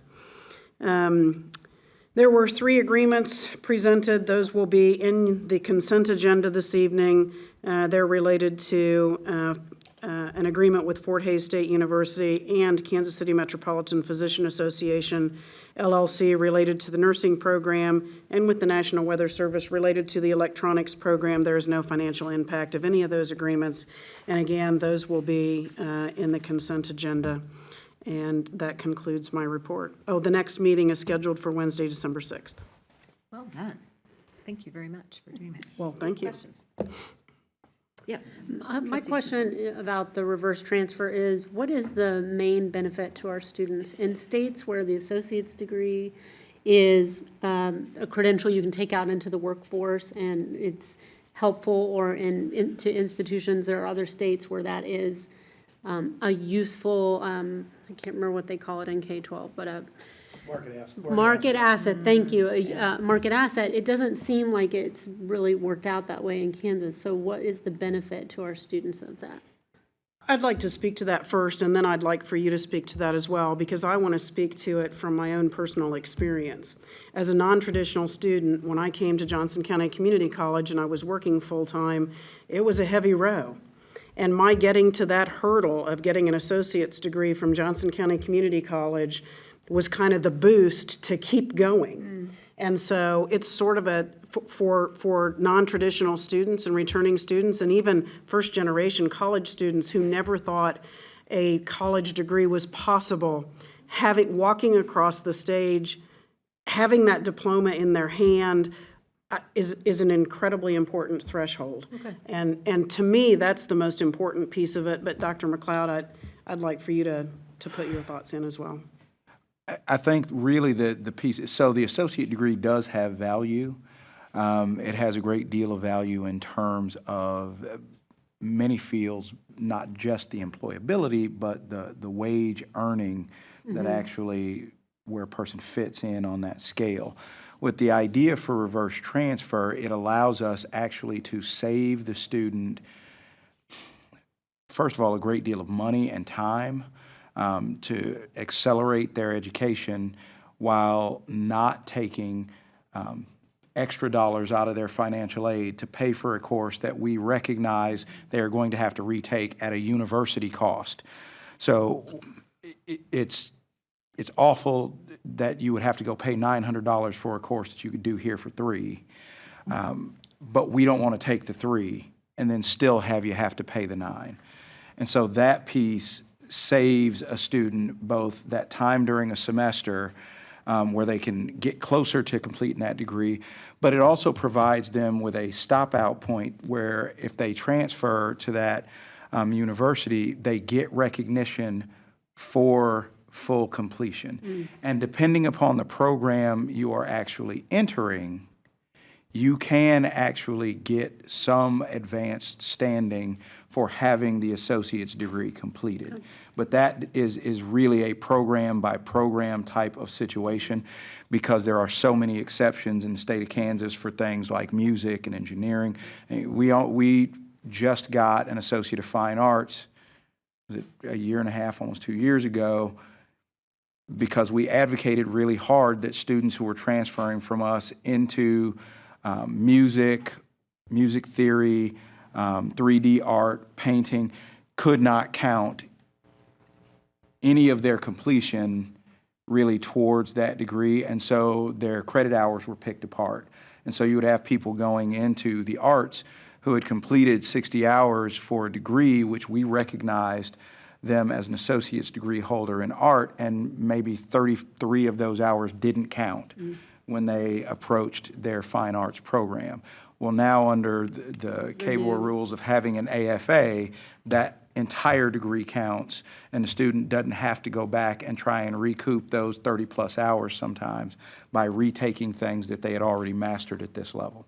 I guess one of my first instinctual questions about that is, would that then be automatically granted and issued to them? Because my initial thought is, I'm the student who, I may find out I qualify for the associates, but I'm not going to do all the paperwork to get that because it's another, hurdle of things you got to do to get that. But I understand, like you were saying, the motivation and as well as having the package deal to be able to move on. Is that something that as we work this out, it would be automatically issued somehow? I just can't imagine. That's what we're pressing for, is for it to be an opt-out rather than an opt-in. The current state in Kansas is that it is an opt-in process, which means that a student has to not only read their email from the university, which students don't usually read emails anymore.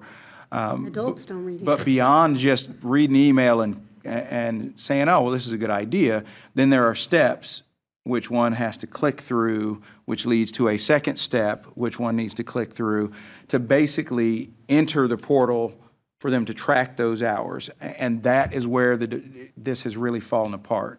If you look at the statewide data, we usually have somewhere between 1,200 and 1,300 transfer students from this institution every academic year. If you go back over the last 5 years, we have had about 250 reverse transfer degrees actually awarded because the students are not following through the paperwork to actually get the reverse transfer degree. Well, it's more work, it's something else for me to do. I'll just continue taking my courses until I can get to my bachelor's degree.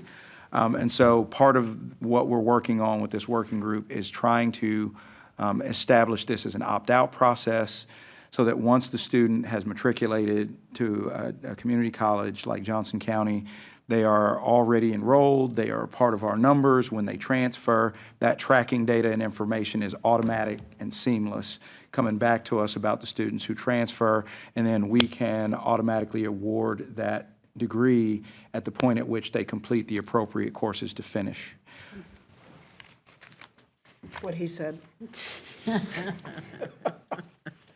Those are my questions. Thank you. Does anyone else have anything? Okay. Thank you for that report. We appreciate that, Trustee Real. Okay, and our final committee report this evening is from Trustee Cross regarding the nominating committee. Yes. Every year the chair appoints someone to serve on the nominating committee, and I was inclined to appoint trustees Musel and Rattan if they would serve on the nominating committee over the next month and put together the officers and the committee assignments for the next year. If they're agreeable, that's what I'd like to do. We already did the charter commission, so we can work together again. Has there been enough distance between the last time you worked together? You can muster it. I think you've just appointed your nominating committee, Trustee Cross, so we will. Thank you. Oh, we Yeah, do need a vote. Just need them. Forgive me. Forgive me. I did not realize that. Okay, so I need a motion. I'll make a motion to approve Chair Cross's recommendation that Trustee Musel and Trustee Rattan comprise the nominating committee for 2024. Thank you very much. Do I hear a second? Second. Okay, we have a motion from Trustee Real and a second from Trustee Hummel. Any discussion? Any They do questions? get their bonuses in the mail after. They do. After their term. They do.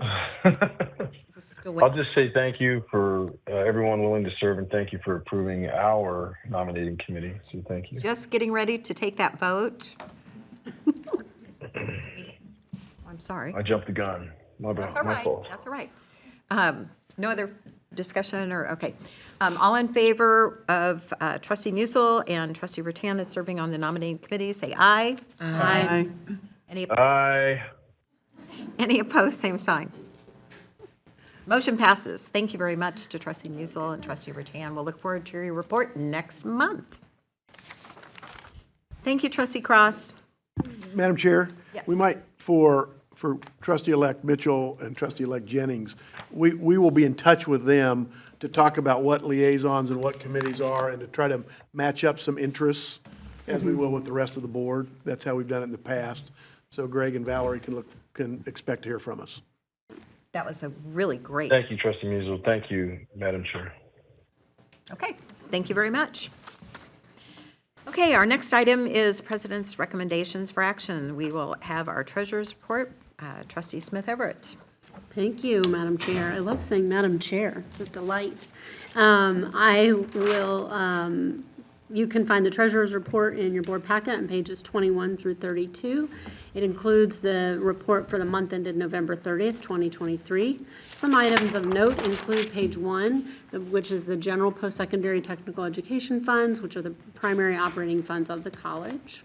And ad valorem tax distribution of $5,561,649 was received from the county treasurer during September and was distributed as appears in your board packet. During September, the college made a scheduled principal and interest payment on the Series 2017 Certificates of Participation in the amount of $2,958,743. Expenditures of the primary operating funds are within approved budgetary limits. It is a recommendation of the college administration that the Board of Trustees approve the treasurer's report for the month ended September 30th, 2023, subject to audit, and I will make that motion. Second. Okay, we have a motion to approve the treasurer's report made by trustee Smith Everett and a second by trustee Rail. Any questions? I just want to credit the real person who puts all this together. And I always appreciated Trustee Cross mentioning that the hard work is actually done by our fabulous staff. So thank you, Janelle Vogler, for always making us look good and making it easy to read. Well said. I need all the help I can get up here. Thank you very much. Okay. Okay, with a motion and second, all in favor of approving the treasurer's report, say aye. Aye. Any against that? Same sign. Okay, we have approved the treasurer's report. Thank you, trustee Smith Everett. Thank you. Anything That, else? yep. Okay, all That right, very good. concludes. And next is the monthly report to the board by Dr. Andy Bound. All right, well, thank you very much, Chair Ingram. We're getting there. We're getting there, absolutely. All right, well, again, it's a privilege for me, again, this month to be able to share with you some highlights from the college. And so here we go. I want to talk about some highlights from the monthly report that we each get, and then we'll talk about enrollment, both on the continuing ed side and the credit side, and then I'll make a few closing comments after that. So, to jump right in, again, you had the chance to spend some time with Kate, and it's always, I think, a pleasure for all of us to engage with our students, certainly in the boardroom here, but across campus on a daily basis. So what I'd like to talk about are just a few of the things that to me jumped out of our monthly report that you received from various departments across campus. The first is that in late October, we completed our emergency lockdown drills. I want to send out my appreciation to our emergency management team, but also our police department, our facilities team, and leaders across campus in ensuring and taking very seriously the measures we take to keep our campus safe and to keep our people safe. And I want to say thank you for that team. In October as well, the Institutional Research Planning and Effectiveness team hosted the Mid-Air Conference, which is the Mid-American Association of Institutional Research. These are researchers from across, institutional researchers from across the Midwest were here on our campus. And their closing keynote, and maybe there's one trustee that in particular may be of interest to this, was Dr. Daniel Mark, who's the VP and Assistant General Manager for Research and Development for the Kansas City Royals, who spoke a great deal about how they use data to help them be a better and better team each and every year. Moneyball. So I thought we'd make it Moneyball. one meeting, just one meeting without Moneyball. It wasn't going to be on my watch. So anyways, in addition to that, it was mentioned earlier about our concurrent enrollment, the Quick Step Plus and the work that our faculty are doing. Our Quick Step Plus enrollment, that's college algebra in the high school, taught by high school teachers, properly credentialed high school teachers, is up another 6%. You may recall last year it was up 55%. It's up another 6%. And so, again, that just goes to show you that students are interested in that class and the work that we're doing from multiple measures of placement and the financial support that we're providing for families, for students that can't afford the tuition. That when you put those things together, you can make some pretty good things happen. So, in addition, nursing program had 100% first-time pass rate of the NCLEX. That's amazing. We've come to count on that. We've come to count on every year that our students are going to do well, and again, this year they have. And then finally, work we mentioned during the management and finance report, Trustee Musil did, of the work that's happening with the SBDC But the work, a couple innovations that they've got going, really a CEO roundtable, and then the Heartland Export Accelerator Program that's done in partnership with the World Trade Center of Kansas City and the U.S. Commercial Service. Really doing a great job of serving businesses across our community. So just a few of the highlights of the many good things that are happening across the campus. Enrollment. Enrollment for our continuing ed workforce development team is looking very strong.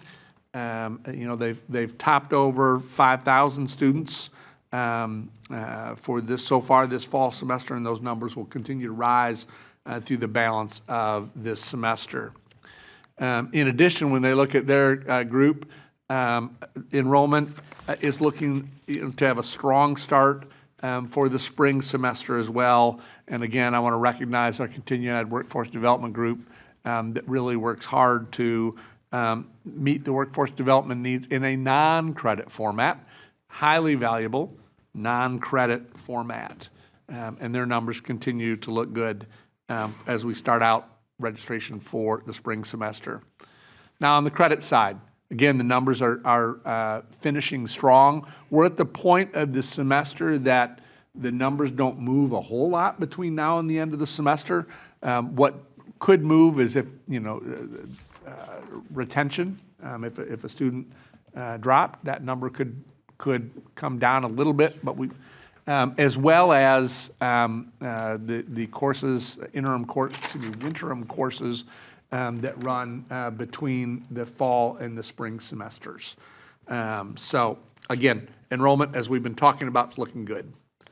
And then as we look forward to the spring semester, again, still pretty early in the process, but the numbers are looking strong there as well. So up a little over 3% on the head count, almost double that from a credit hour standpoint. So anyways, we're looking really good from an enrollment standpoint.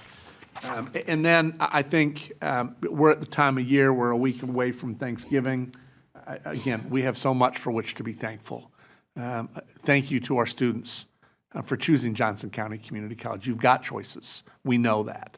And you've heard lots of evidence again tonight about the great work that's happening across our college. Thank you to our faculty and staff, the way you pour yourselves into the life of our students, the way you support them, the way you encourage them, the way you challenge them, the way that we ensure that we have fantastic facilities, well-maintained facilities, is a testament to our team across the college. To you for your leadership and your governance, I and we are greatly appreciative of that. And when I think about, from a community standpoint, the way we engage our donors through our foundation board and our donors, our taxpayers, right, that make a significant tax contribution to this college so that we can deliver the great work that happens. To you all, I say thank you.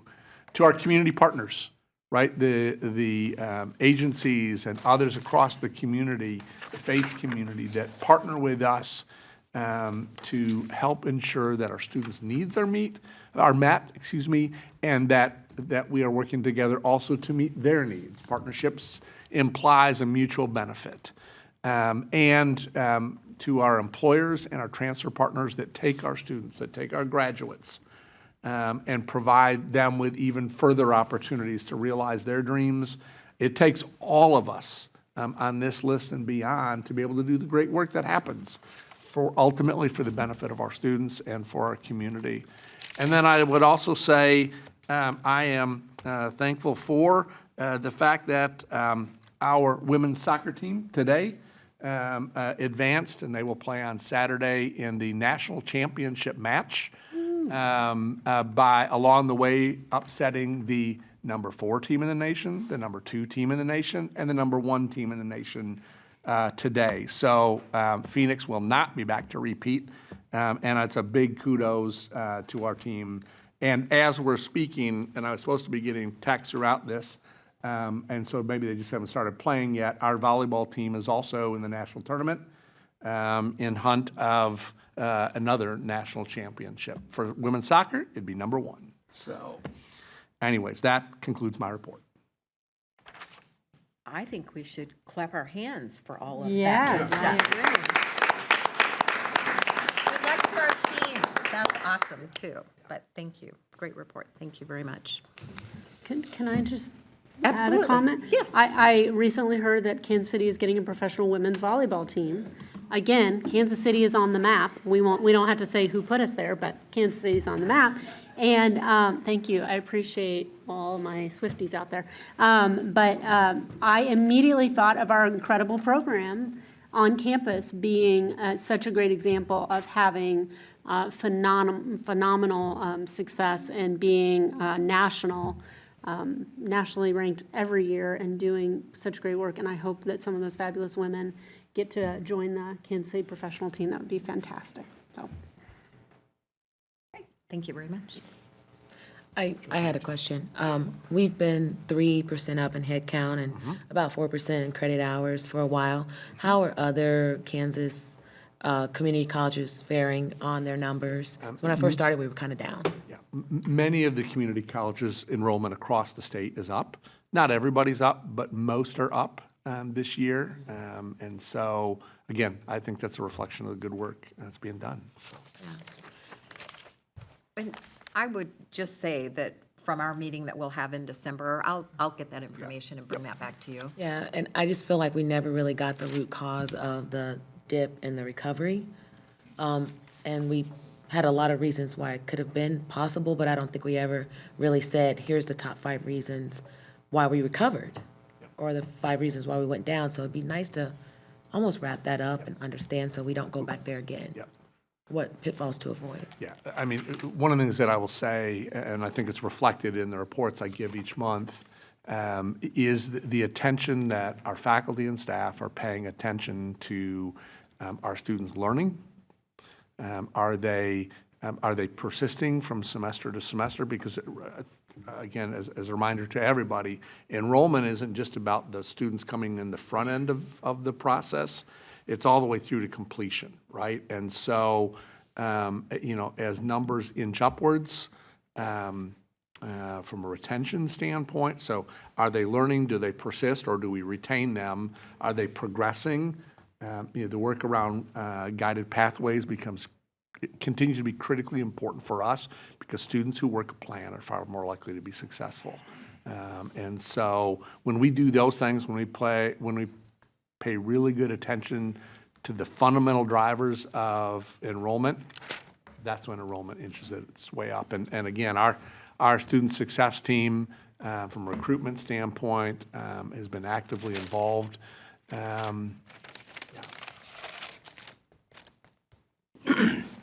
was going to ask you the next meeting we had, but I'm really interested to see where we're at compared to pre-COVID numbers and kind of when we're going to reach that, when we expect to be back to that same level. So if we can get that maybe by next meeting or something. Any other questions? Okay, we'll go ahead and move on. The next item on the agenda is new business. I'm not aware of any new business. Does anyone have any? Not, we'll go ahead to old business. Madam Chair, The next, yes. under old business, I will make a motion to add a non-agenda item regarding the cosmetology program. And I guess I'll wait to see if I get a second and explain why I want to add that. Second. Okay, trustee Musil has made a motion to add a non-agenda item to the agenda regarding cosmetology. It was seconded by trustee Hamel. I mentioned last month when we went through this the first time that because we only had 6 trustees here, I thought it was important that we have all trustees in the room when we're deciding an issue like this. I know we decide important issues all the time, sometimes with only 6 people because not everybody can make it every time. I appreciated what Jason Arnett said earlier, that it's important to have all the voices in the room, and that's why I've made the motion to add this to the agenda so that we can, I would then intend to make a motion to renew the discussion with respect to the cosmetology sunset choices, and have the discussion on that, and vote on that once again. So that's my purpose to add it, is so we can at least have a discussion item with all 7 trustees involved. Is there any other discussion? Yes. My question is about the Roberts Rules procedure of this. When we've had a motion and we voted on it and it was tied, if it can be brought up again by, I had somebody send me that it had to be brought up again by the prevailing side, which, when it's a split, you don't have a prevailing side. So I didn't know if we have any Roberts rules to dictate.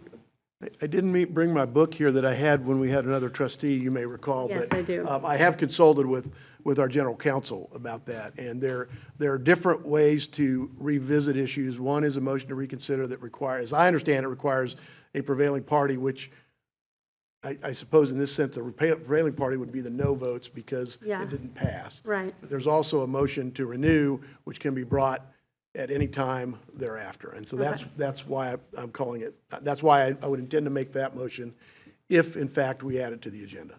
Okay. Any other discussion? We do have a motion and a second on the floor. All in favor, say aye. Aye. Aye. Any opposed, same sign? Aye. No. So 4-3. What exactly is the motion? The motion is to add a non-agenda item to the agenda. Which is cosmetology. Which is cosmetology, I'm sorry. But the motion passed. Yep. So, Well, I'm not sure that's clear enough, but if this happened at any other time, I don't think Trustee Musil would allow it, but I don't understand. What are we talking about? I don't think I I mean, I know what he wants to do. I'm just,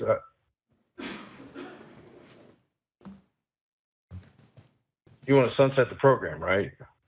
Well, I want to wait until I'm clearly understand that you're done speaking, so I don't speak over you, and explain again what my intent is.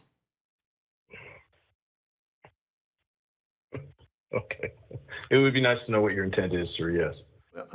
I explained my intent was to add this to the agenda and then make a motion to renew the consideration of the options that were discussed at last month's meeting. My understanding, I think, is that the motion to renew, if it passes with a majority vote, would then put the issue back before the board, which would then require a motion of some sort, either to adopt the recommendation, reject the recommendation, or do some other recommendation. So that is what I believe the process is and what my intent is.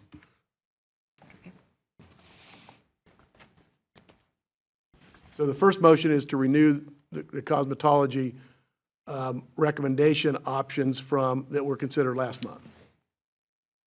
and that's a motion. I so move. Okay, we have a motion to renew the sunset of the cosmetology program. Is that sufficient? That's the recommendation that we considered last month, so there were 2 options within that recommendation, I guess, but, well, the recommendation was to sunset it. There was another option that was in the discussion.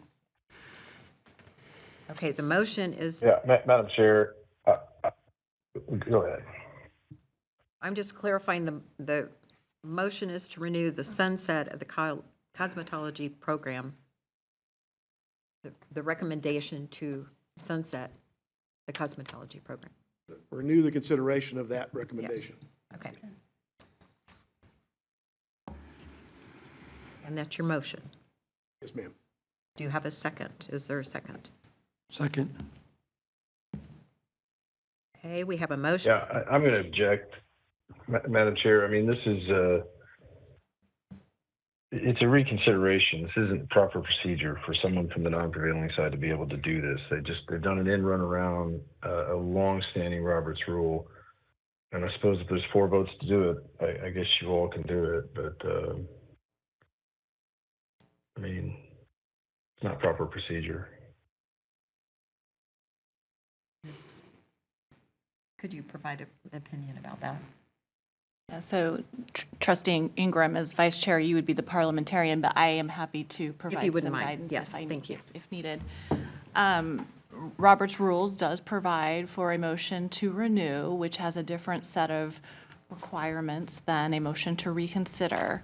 And Chair Cross is correct that a motion to reconsider requires it to be made by the prevailing side at the same meeting in which the item to be reconsidered was made. A motion to renew does not have that same limitation, and it is provided for in Robert's Rules. So then we need to renew to have the conversation? Okay. And what's the difference between renew and reconsider? They're just two different parliamentary processes. The motion to reconsider is really intended to only be used during the same meeting in which there's been a change in circumstances. And that is why only someone on the prevailing side can make that motion, because presumably they would bring it because they realize there has been a change in circumstances. The motion to renew is not limited by those same restrictions. But to clarify, your motion is to renew. It is to renew, and I would also point out that although when I was chair, our policy said that Robert's Rules was the answer.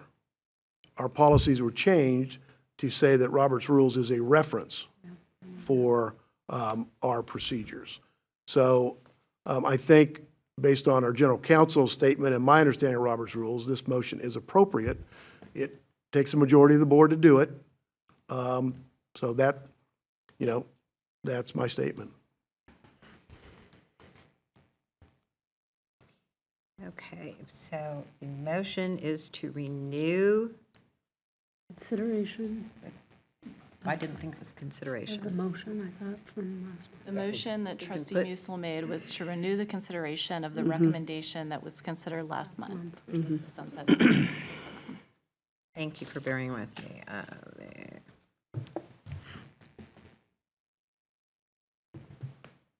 Okay, the motion was to renew the consideration of the recommendation to sunset the cosmetology program last month. Okay. Okay, we have a motion and a second. We'll need some discussion. We're open to discussion. Go ahead. And I just want to clarify, and this is actually considering, a renewal of the decision, of a decision related to the cosmetology program, correct? We're in that stage now. We're not having a vote to then have a motion. My understanding, this is simply to get us back to where we were last month on discussions. Last month, we had a motion, it died 3-3. This isn't a motion on the recommendation, it's a motion to consider the recommendation, to put us back where we were last month with 7 trustees in the room. So you're not considering it yet, you're deciding whether or not This to is a vote consider it. on Just to put the it back. recommendation. That's what I was trying to clarify. Thank you. Okay. Not my intent, anyway. All right. Do I need to repeat that, or do you all have that? I think we've got it. Yep. Okay. All in favor, say aye. Aye. Aye. Opposed, same sign. Right. Aye. No. Okay, that passes 4-3.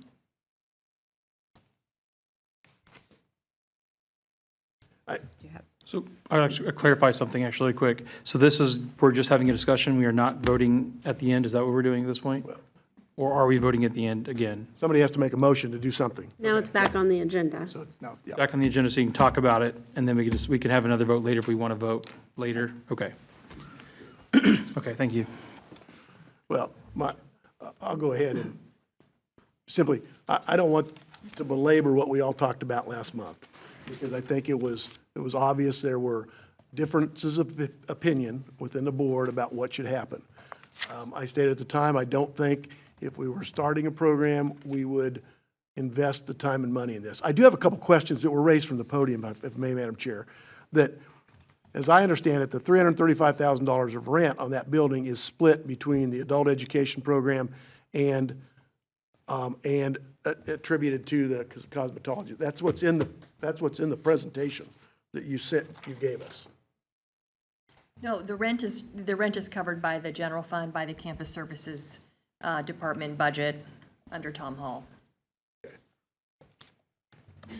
In the presentation that we received, you have salaries and benefits, current operating and capital items for fiscal year 2024 of $938,829. That does not include the rent on the West Park facility. Does not include the rent, and we're not deducting from that any revenues generated. No. Okay. So if I remember right, the amount generated was 200,000-ish? 180, I think. 180. 180. So if you deducted that, as some people suggested, we would be in the $775,000 range of what we're spending on this program that generates the number of students we've talked about. That, I just think it's important because there are a lot of numbers thrown around, and if we're not including the rent in the expenses for this program, Correct. we're not, right? The rent is not charged to the program. The rent is covered by campus services. It is a cost of the program. It would be a cost on campus. We don't allocate overhead to programs on campus or off campus. No. I think that's important for people to understand that we're not adding that on top of and burdening that program or the adult education program that's in the building with those costs. I appreciate what everybody said. I think we have 8 more emails since last month. So we're about 30-ish emails. And I know the professor, the instructor that stood up thought we might have hundreds. It's 30, which is more than we get on almost anything we do, including a $180 million budget. So it's clearly of interest and concern and passion to people who are part of the program and who benefit from the program. I also wanted to ask where the $12 million came from, because I think that's important that people have asked that question. I assume somebody has evaluated how much space you would need to do the program, the enhanced program that you talked about on campus, and on a square foot basis has estimated what that would cost. Yes. So what is that number? How do we get to it? That number was estimated by the staff, the professional staff, the administration of the college, the folks in campus services and in my department. Was that based on construction costs that we've had recently on square footage on campus? Yes. And I don't know that's not a magic number to me. 12 million isn't a magic number. If it was 5 million, it would be $7 million better, but we'd still have a discussion about the goal of the program appears to be to move it to campus where it would be part of the campus and would be engaged. That would be better for the program, better for the students in it.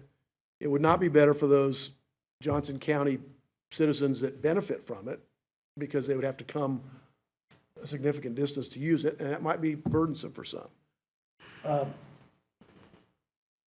I don't think this is about the program quality or the quality of the students that are in the existing program. I think Chair Cross asked last time, what are our options? You didn't give us options. As I see it, the options are we plug along the way we are today with basically the same budget that has gone from, that has almost doubled since fiscal year 15, so in 10 years it's almost doubled, or we sunset the program as recommended, or we expand the program and invest several million dollars into salary and benefits and capital and multi-million dollars if we're going to find a space other than just rent another space or rent a space that would be sufficient. Every time we have tried to limit, restrict, cut, phase out anything in the last 12 years I've been on this board, it has been difficult. And it has been controversial.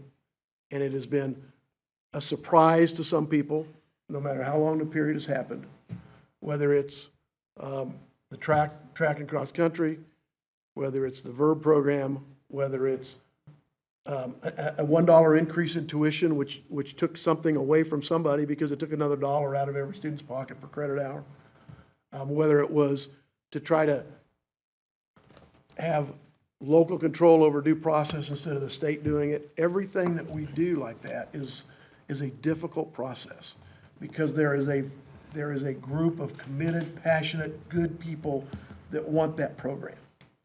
What I've missed from this, and I don't think there's been enough emphasis on it, even though it was part of the original presentation by Dr. McLeod, what opportunities are we denying to other students in other programs in the kind of high-tech, high-career jobs that the state of Kansas is encouraging us to do that also want to feed their families and clothe their children and have part-time jobs that might be successful? Because that's the prioritization we have to do. I said last month, we can be all things to all people if we don't care about that line on the budget chart about, what our reserves are and how much we're going to spend and what the mill levy is. Otherwise, we can only be as much as we can to so many people. And I think this is one of those situations where other priorities have convinced me, after a lot of thought and study, that is the better process, the better result. And I'm not unimpressed with the process that was outlined in Dr. Bound's email to InfoHub, and I know Dr. Cox and Dr. McLeod have been through this a lot. And so what we have to decide, and I think 7 of us ought to decide it, is whether we accept that recommendation, or if we don't accept the recommendation, I'm not sure where we are, because unless there's a budget item coming back to expand the program, we just keep plugging along. So that's the third item. There really are 3 choices.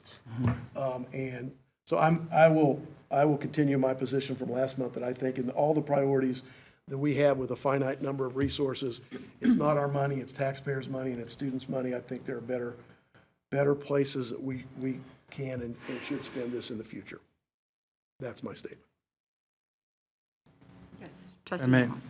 Yeah, I watched the video that I missed from last month, and this is a painful conversation and painful process. And I'll say, I've heard references to the track program, and I'm one of the people that, would like to have saved it. And I always say, I don't know, I wasn't there for the whole presentation. I don't know the facts as well as people here that voted on it.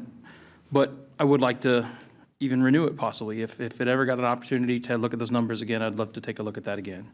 And so this is similar in lots of ways. This is painful, this is tough, it affects people. And again, I could go through all the people that I've talked to from past, current students, past students.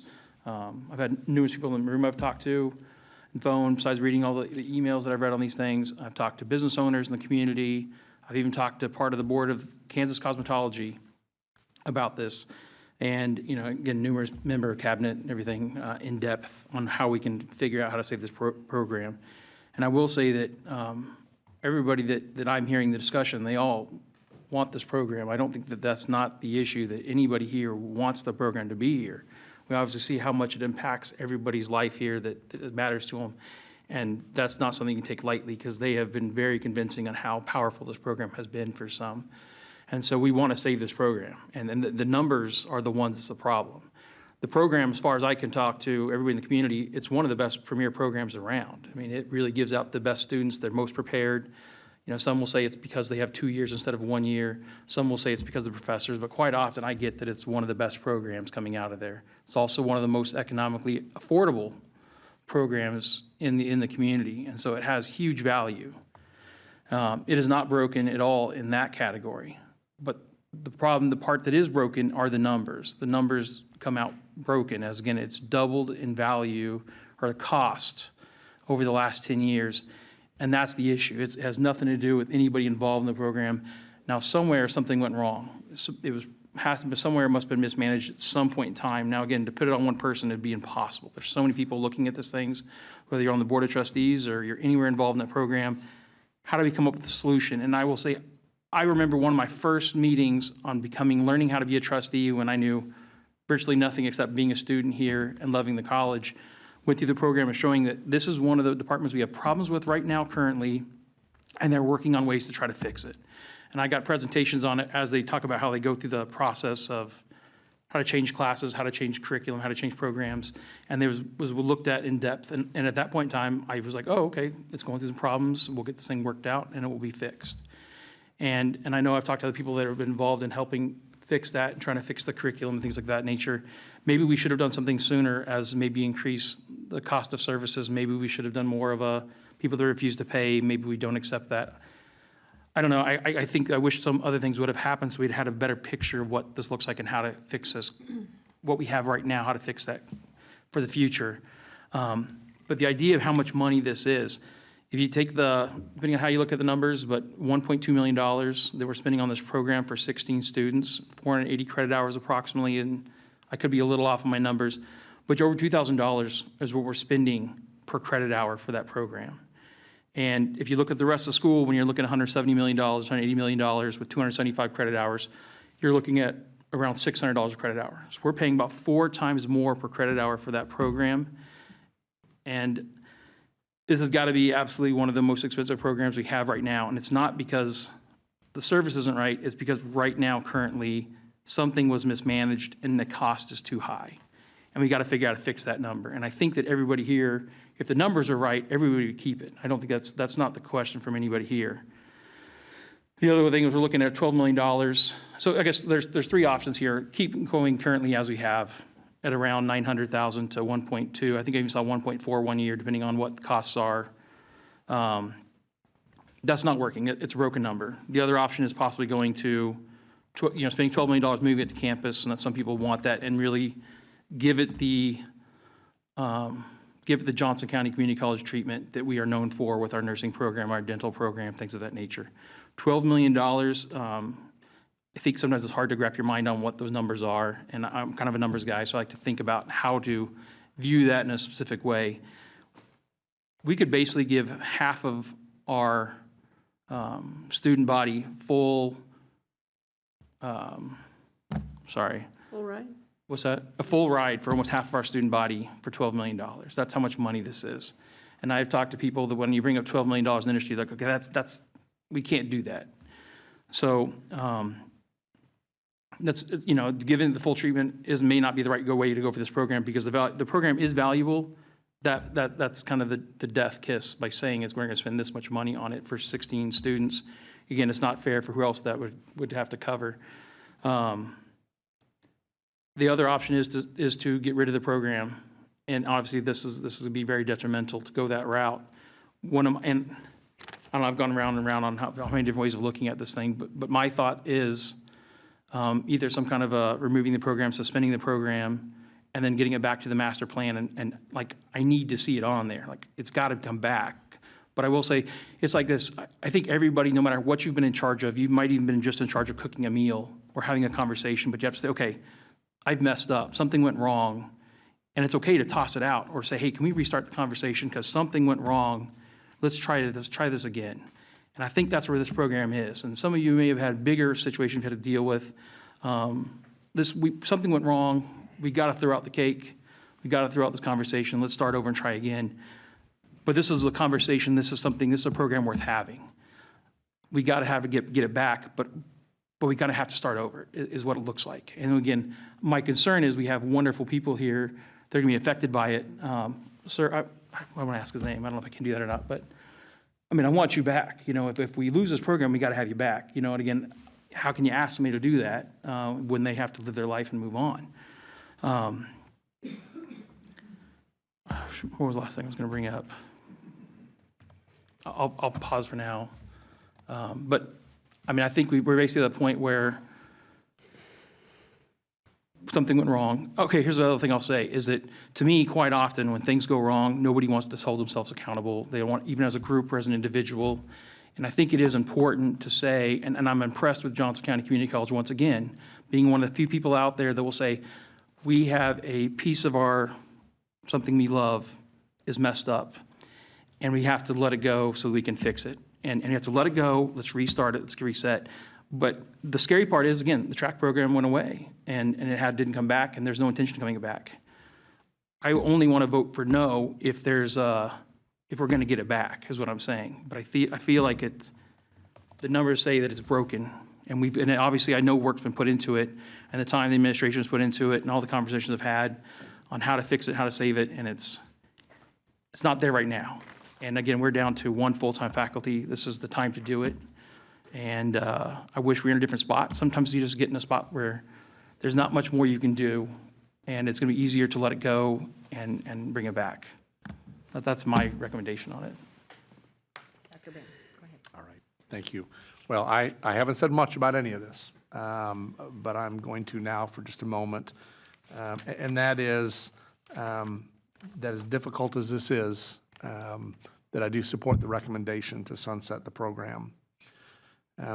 Following last month, as you know, I sent out an email to campus clarifying the timeline, the facts, the recommendations that were made, and the process that was followed, very detailed process that was followed to consider the very reality decision that you have before you.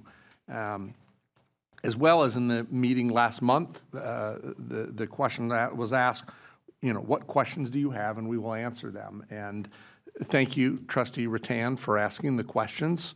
That was the one set of questions that we received. And so, as you all know, we responded to those questions. And so I just wanted to say that we've done our best to provide you with the information that you've requested. We do not, I do not, and we do not enter this lightly at all. For the depth of conversations from the students to the full-time and adjunct faculty that we know would be impacted by such a decision, as well as weighing that with how do we best use the resources of the college. Anyways, I just wanted to make that statement. Thank you. Let me go ahead with Trustee Rail. Thank you, Madam Chair. I think, Trustee Hamel, I enjoyed hearing your comments. I would add maybe a little bit of history to that. I don't think when things become not sustainable, which may or may not be the case here, that necessarily means it was mismanaged or that somebody did something wrong.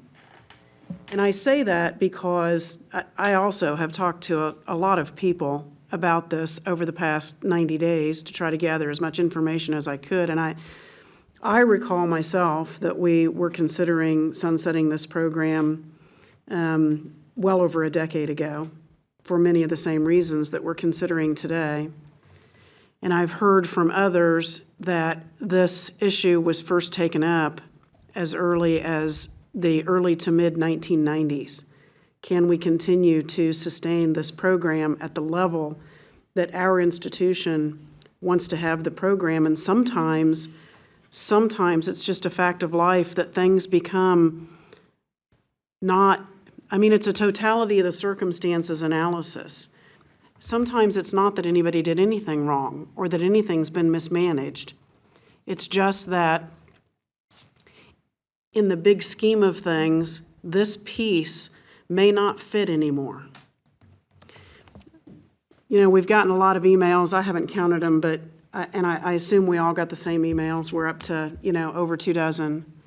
And I also wanted to say this. I read those emails with an understanding that they are coming from passion.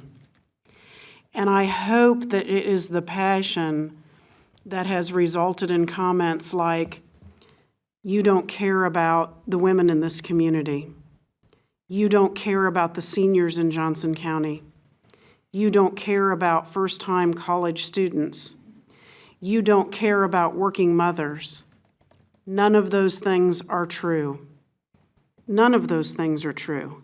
It's not about that.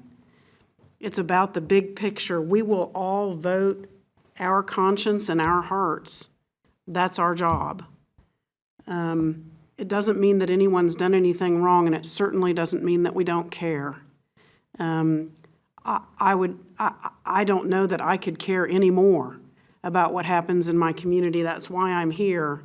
That's why I've run for re-election twice. That's why I've been appointed twice.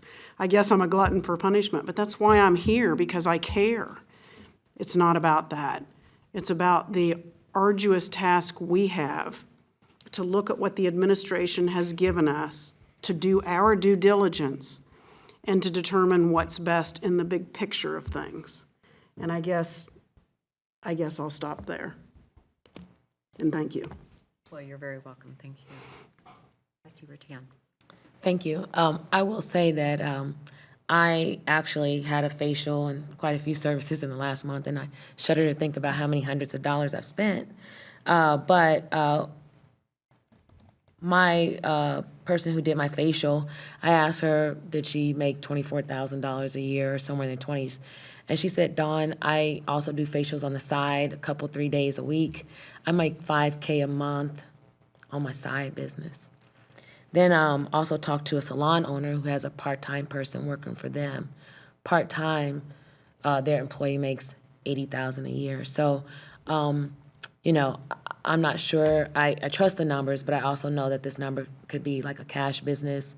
There are some differences, but there is a way to make a sustainable living doing this. And again, I help sustain those people very much, very often. And then my second thought is, if I had a magic wand, I would put this program in continuing ed. I would keep aesthetics and nails and consider sunsetting the hair portion. That would be my solution to evaluate.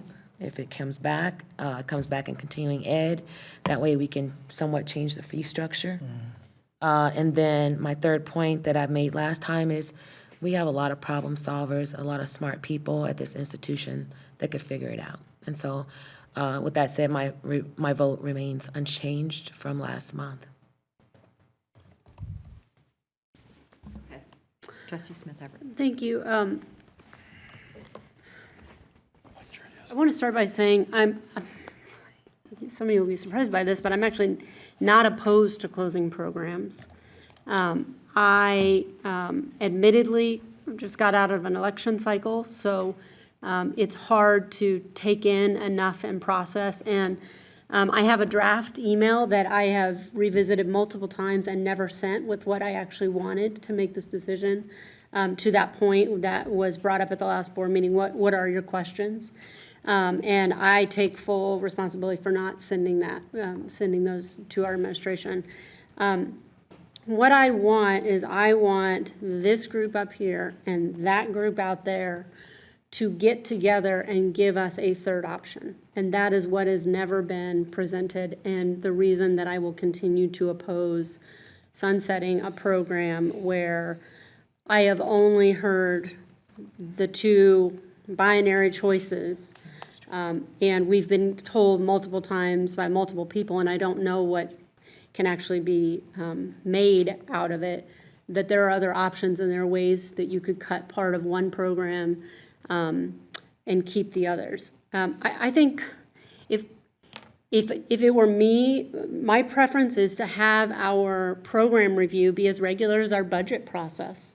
I would like every year that we bring up what the programs are that have the lowest enrollment, the highest cost, and we can have a comparison. One of the hardest parts I've had about this and the numbers we've been presented, which I'm not saying that I don't believe, I just have questions that I cannot get over to approve this motion, is okay, so that's the cost of what per student, per credit hour for this program. What is it for culinary?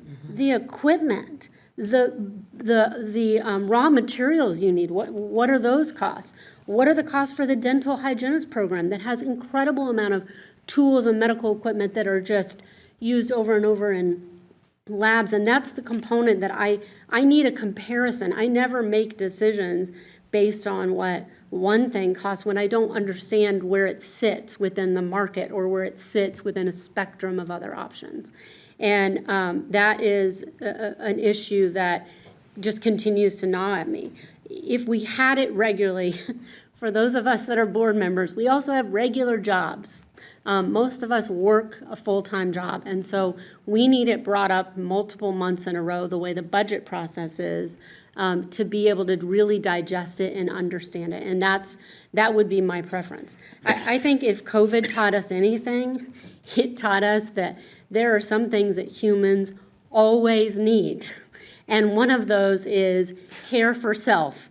If you remember, when salons opened back up, the wait list for haircuts and nail and salon services were months long. And I also support the people out there with my financial dollars multiple times a year because it makes me feel good. And I know that it is something that is always needed in our community. It won't go away to need a cut, to need nails, to need facials. And so that's why I think it's still vital. I think it obviously has some big issues that we are smart enough in this room, the people in this room, smart enough to revise and come up with a third option. And Trustee Hamel, I agree with you completely. I think that we have an ability to, I would support it if it were sunsetting with the understanding that in 1 year we have a revised program.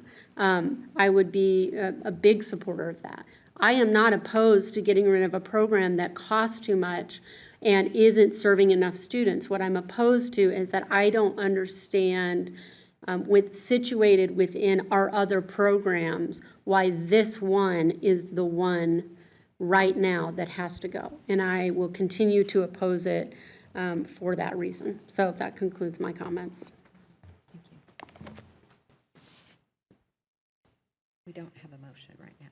Does Lee have anything? Like I say, a couple little things, just, one of the things that I had talked about with a few other people that know, I learned more about cosmetology than I ever thought I would know in my life. And that even goes for being in retail management, having departments and and I know way more now. But I've heard our aesthetics program is one of the most valuable programs that we have.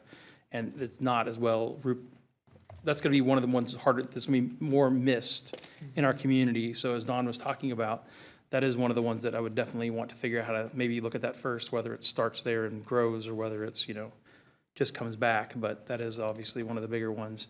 And again, I want to be careful I'll try to restate how I said it when I said something was mismanaged.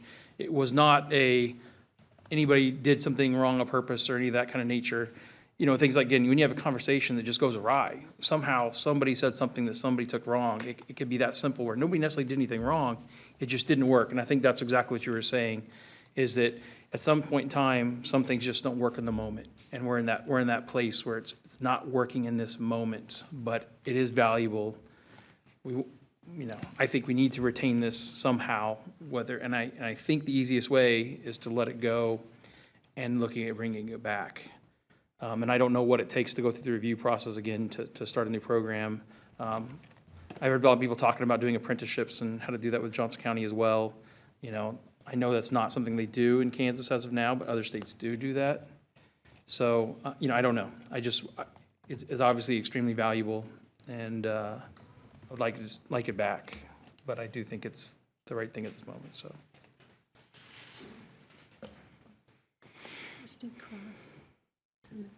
Trustee Cross? I'm here. Comments? Yeah, I'm searching for positive things to say. I appreciate Trustee Hamel's comments and insights, and I think the only thing I can say to that is it's my understanding that we'd have to essentially reboot with KBOR if we discontinue, pause, or rebuild the program. I know what he's saying, and discarding it and rebuilding it is perhaps not the worst idea. I just don't understand our other options. Many of us do care about the budget. We care about all the lines in our budget and all of the people in it. I do concur with Trustee Hamel that this program has been mismanaged. And Mark, his name is Deshaun Bailey. I think part of our job is to insulate against any political wind. And, a key tenet in Moneyball was how players treated each other in the minor leagues. It's in the epilogue about how Jeremy Brown and some other minor leaguers were treated. And that's a character observation that management has to make to see, are you good and are you nice? I mean, can you support and be productive as a player? And I think that's what Dayton Moore and some other leaders in baseball looked at, is at a certain point you have to look at character. And my point here for anybody who's wondering is at some point you have to make a normative call. I concur with Trustee Smith there, but I don't agree with this binary choice. I don't.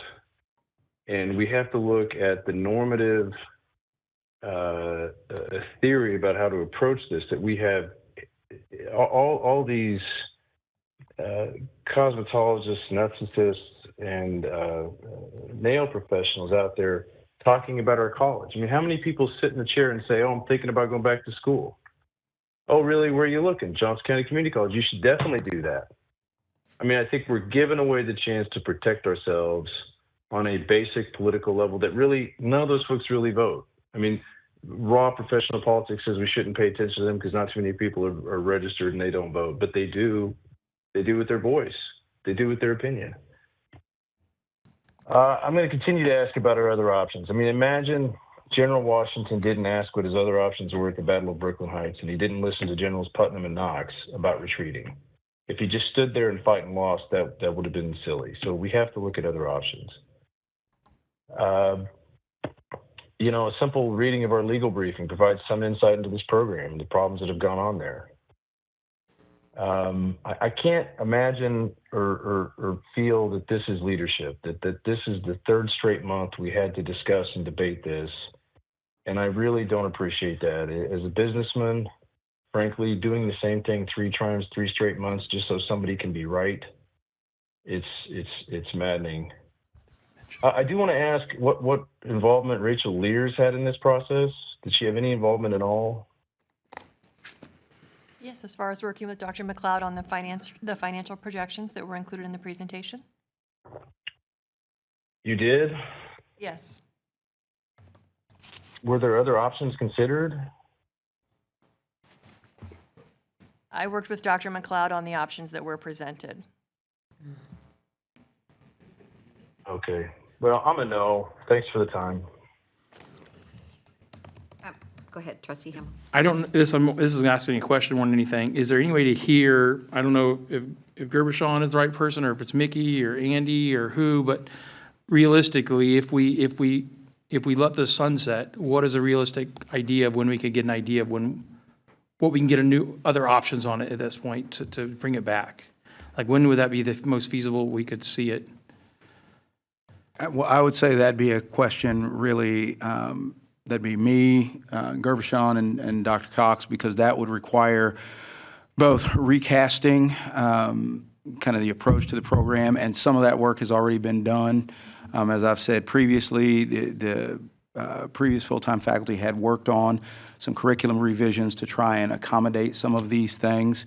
But that also is going to require us to really spend a considerable amount of time with Rachel's team to look at what are the facilities implications, what are other options besides a new build. In the long view of this campus, looking at a new facilities master plan to take over for the one that we're trying to finish now, which won't kick off until the early part of this spring. That then becomes a consideration as part of that, because any dollars that we would put towards future building or refacing or any of those things.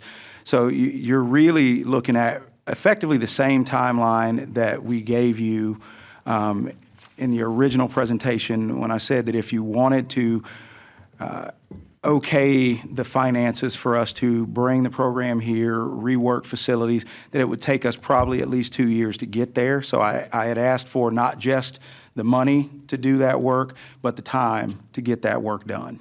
And I think that still is an appropriate estimate in terms of a length of time to be able to recast the program, figure out our facilities options, whether that be looking for new facilities or attempting to figure out if building facilities and partnering that up with other programs that have asks on campus.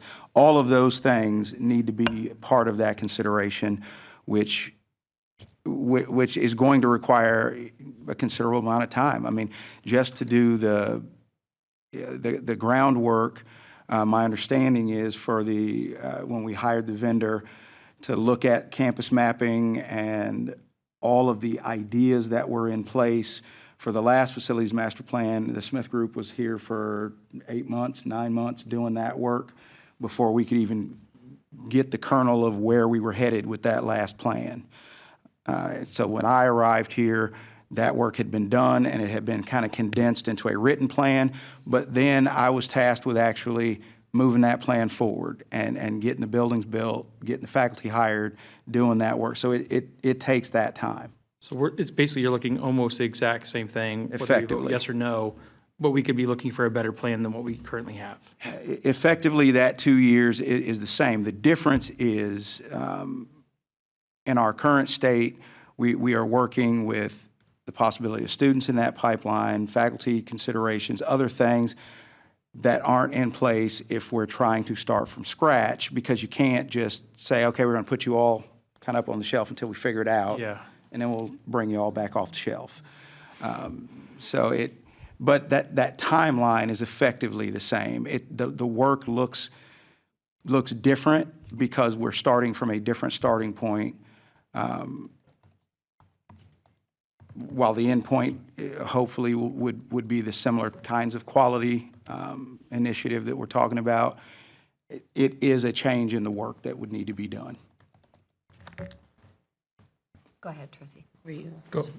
So, and when you talk about timing, I know we're about to start our next facilities master plan and think about what we want to do differently.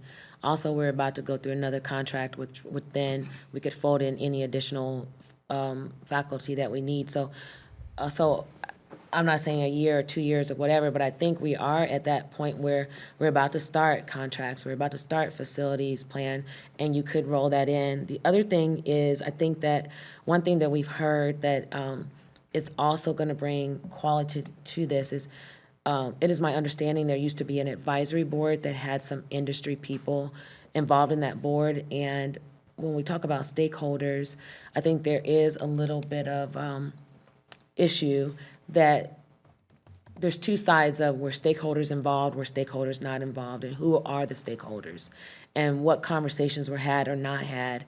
And I think that I went to a seminar at ACCT where they had a group of cross-section of the stakeholders that when these decisions have to be made, the stakeholders are there along the way. So when we do have to make that bad decision, they understand and they've seen the numbers, they've seen the reasoning, they've seen the business case for it and understand it. So even if it is a bad, quote-unquote, bad thing or sad thing or a closure, that we've had enough people that understand behind the curtain what's going on. So it is also my hope that we have stakeholders involved in what we decide to do, if we decide to have it continue in the future,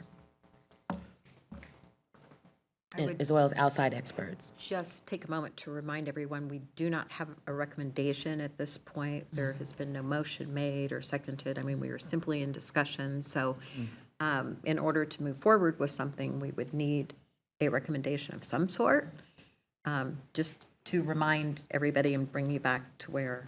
Well, Madam Chair, I will start that process so we can get some closure on this. I will move to accept the. Hey, Greg, do you mind if I say, bring one No, more no. thing? Okay. Actually, I thought about one of the things that I looked into, because I had the same questions you had, Laura, about the cost of other institutions, and I've asked for the same thing. Could I see it for the whole college? I've asked that multiple times. I would like to know what that looks like to get a bigger picture. And I do believe that all programs shouldn't cost the same.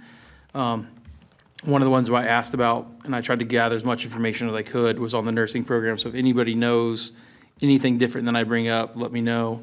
I threw away my scratch note, actually, it's down below. But what I came up with, we have over 500 people in the nursing program, from the CNA to the RN, about 520, 550 maybe. And on salary, I think I came up with, again, without the facilities, this is without the rent, without the, overhead, the facilities, you're looking at, I think, about $4 million.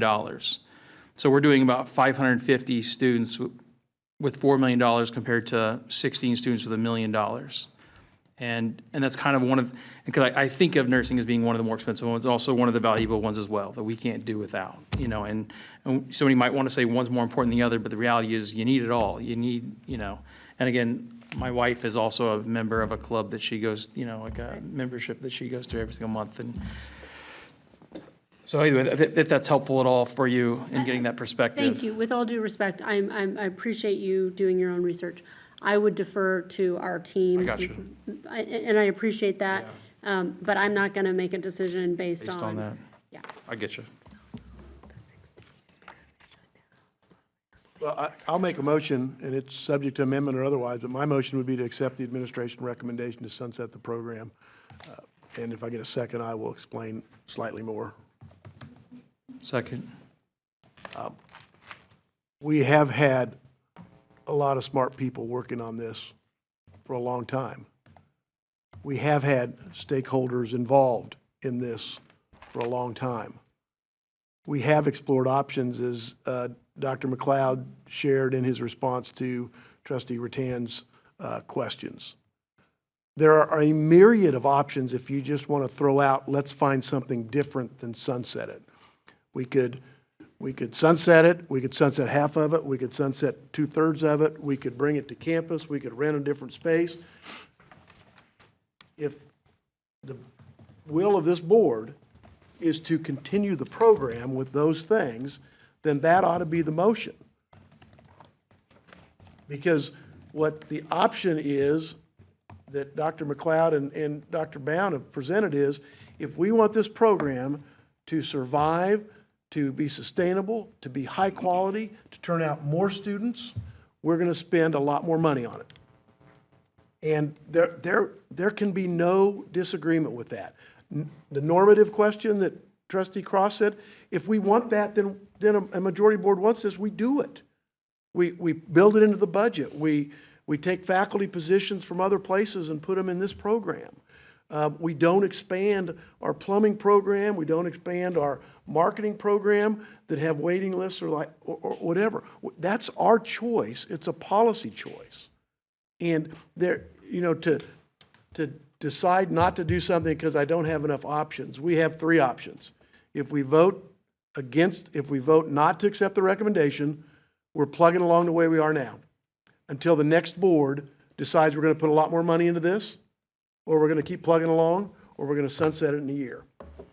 If we sunset it, then we sunset it, and at some point, the new board can figure out that they want to reevaluate it, look at Dr. McLeod's options for an expanded program, a higher quality program. Doesn't mean it's not high quality now, a higher quality program, more faculty, more students, and add that, and it has a budget impact.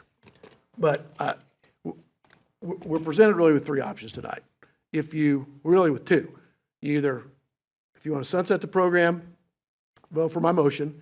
If you don't want to sunset the program and you want it to plug along or you want it to expand, vote no. And it's really that simple. So that's why I want to make the motion to bring some closure. I don't remember any robust discussion of this 2 months ago. I know we had a robust discussion about it a month ago. And I am never embarrassed or tired of having good discussions on this board because we have always been respectful and civil. And when we disagree with a wry smile, and sometimes not so wry. But we need to figure out where we're going on this, and that's why I want to bring it back tonight for all 7 of us and have a vote. So your recommendation is to accept the recommendation of the college administration to sunset the cosmetology program. Yes, ma'am. It was moved by Trustee Musil, apology, and seconded by Trustee Hamel. So we do have a motion. It's been moved and seconded. Is there any further discussion? Not that I want to extend this any longer. I am going to vote against because I don't have, I love the idea that if we sunset it and we create something new, but that's not what this motion is, so I will vote against it because there are no guarantees that there is anything after this with this motion the way it is. So, just to be clear.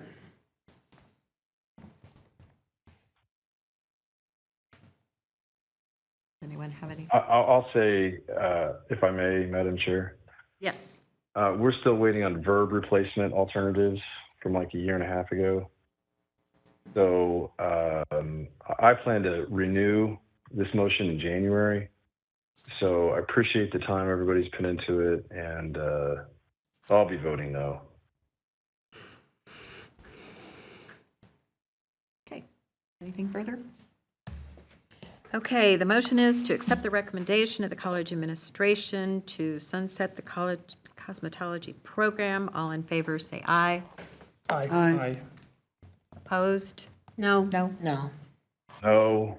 Motion passes 4-3.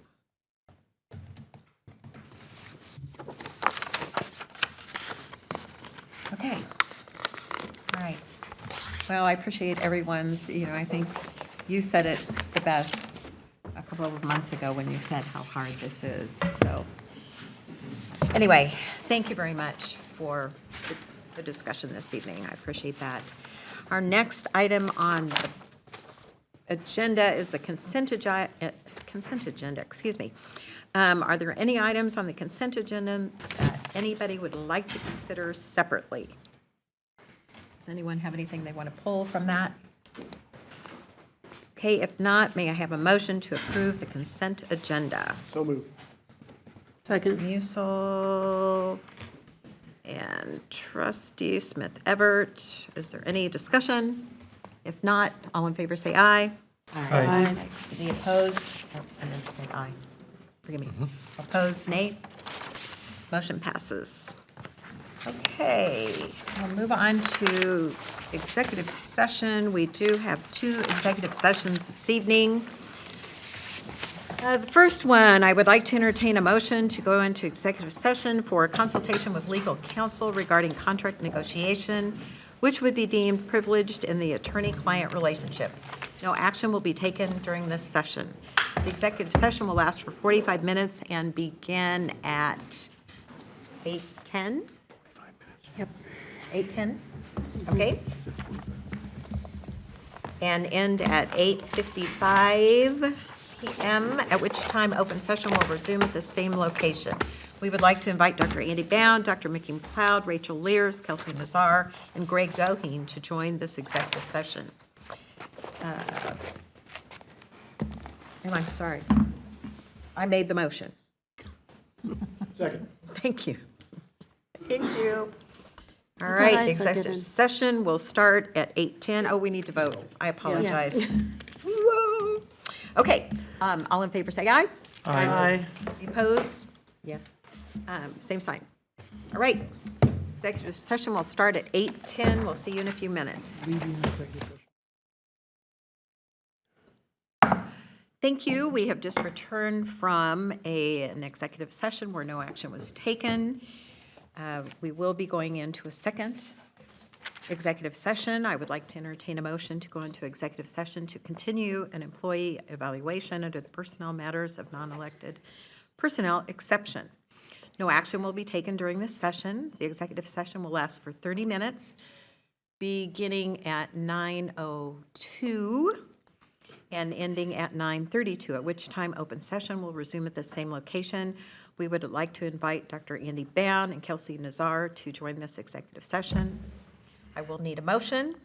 So moved. To do so. I guess I should have said that. Do we want to invite others? Dr. Bound and Kelsey Nazar. Is that the only ones you want to invite? Yes. Okay, yes.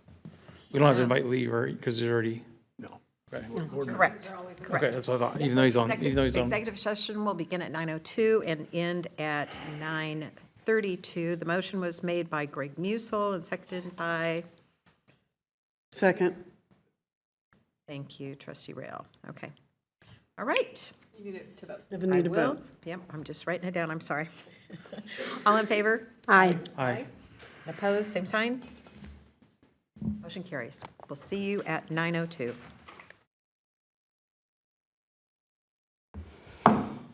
It is 9:32, and we have returned from executive session where no action was taken. That concludes the meeting. I move we adjourn, Madam Chair. Second.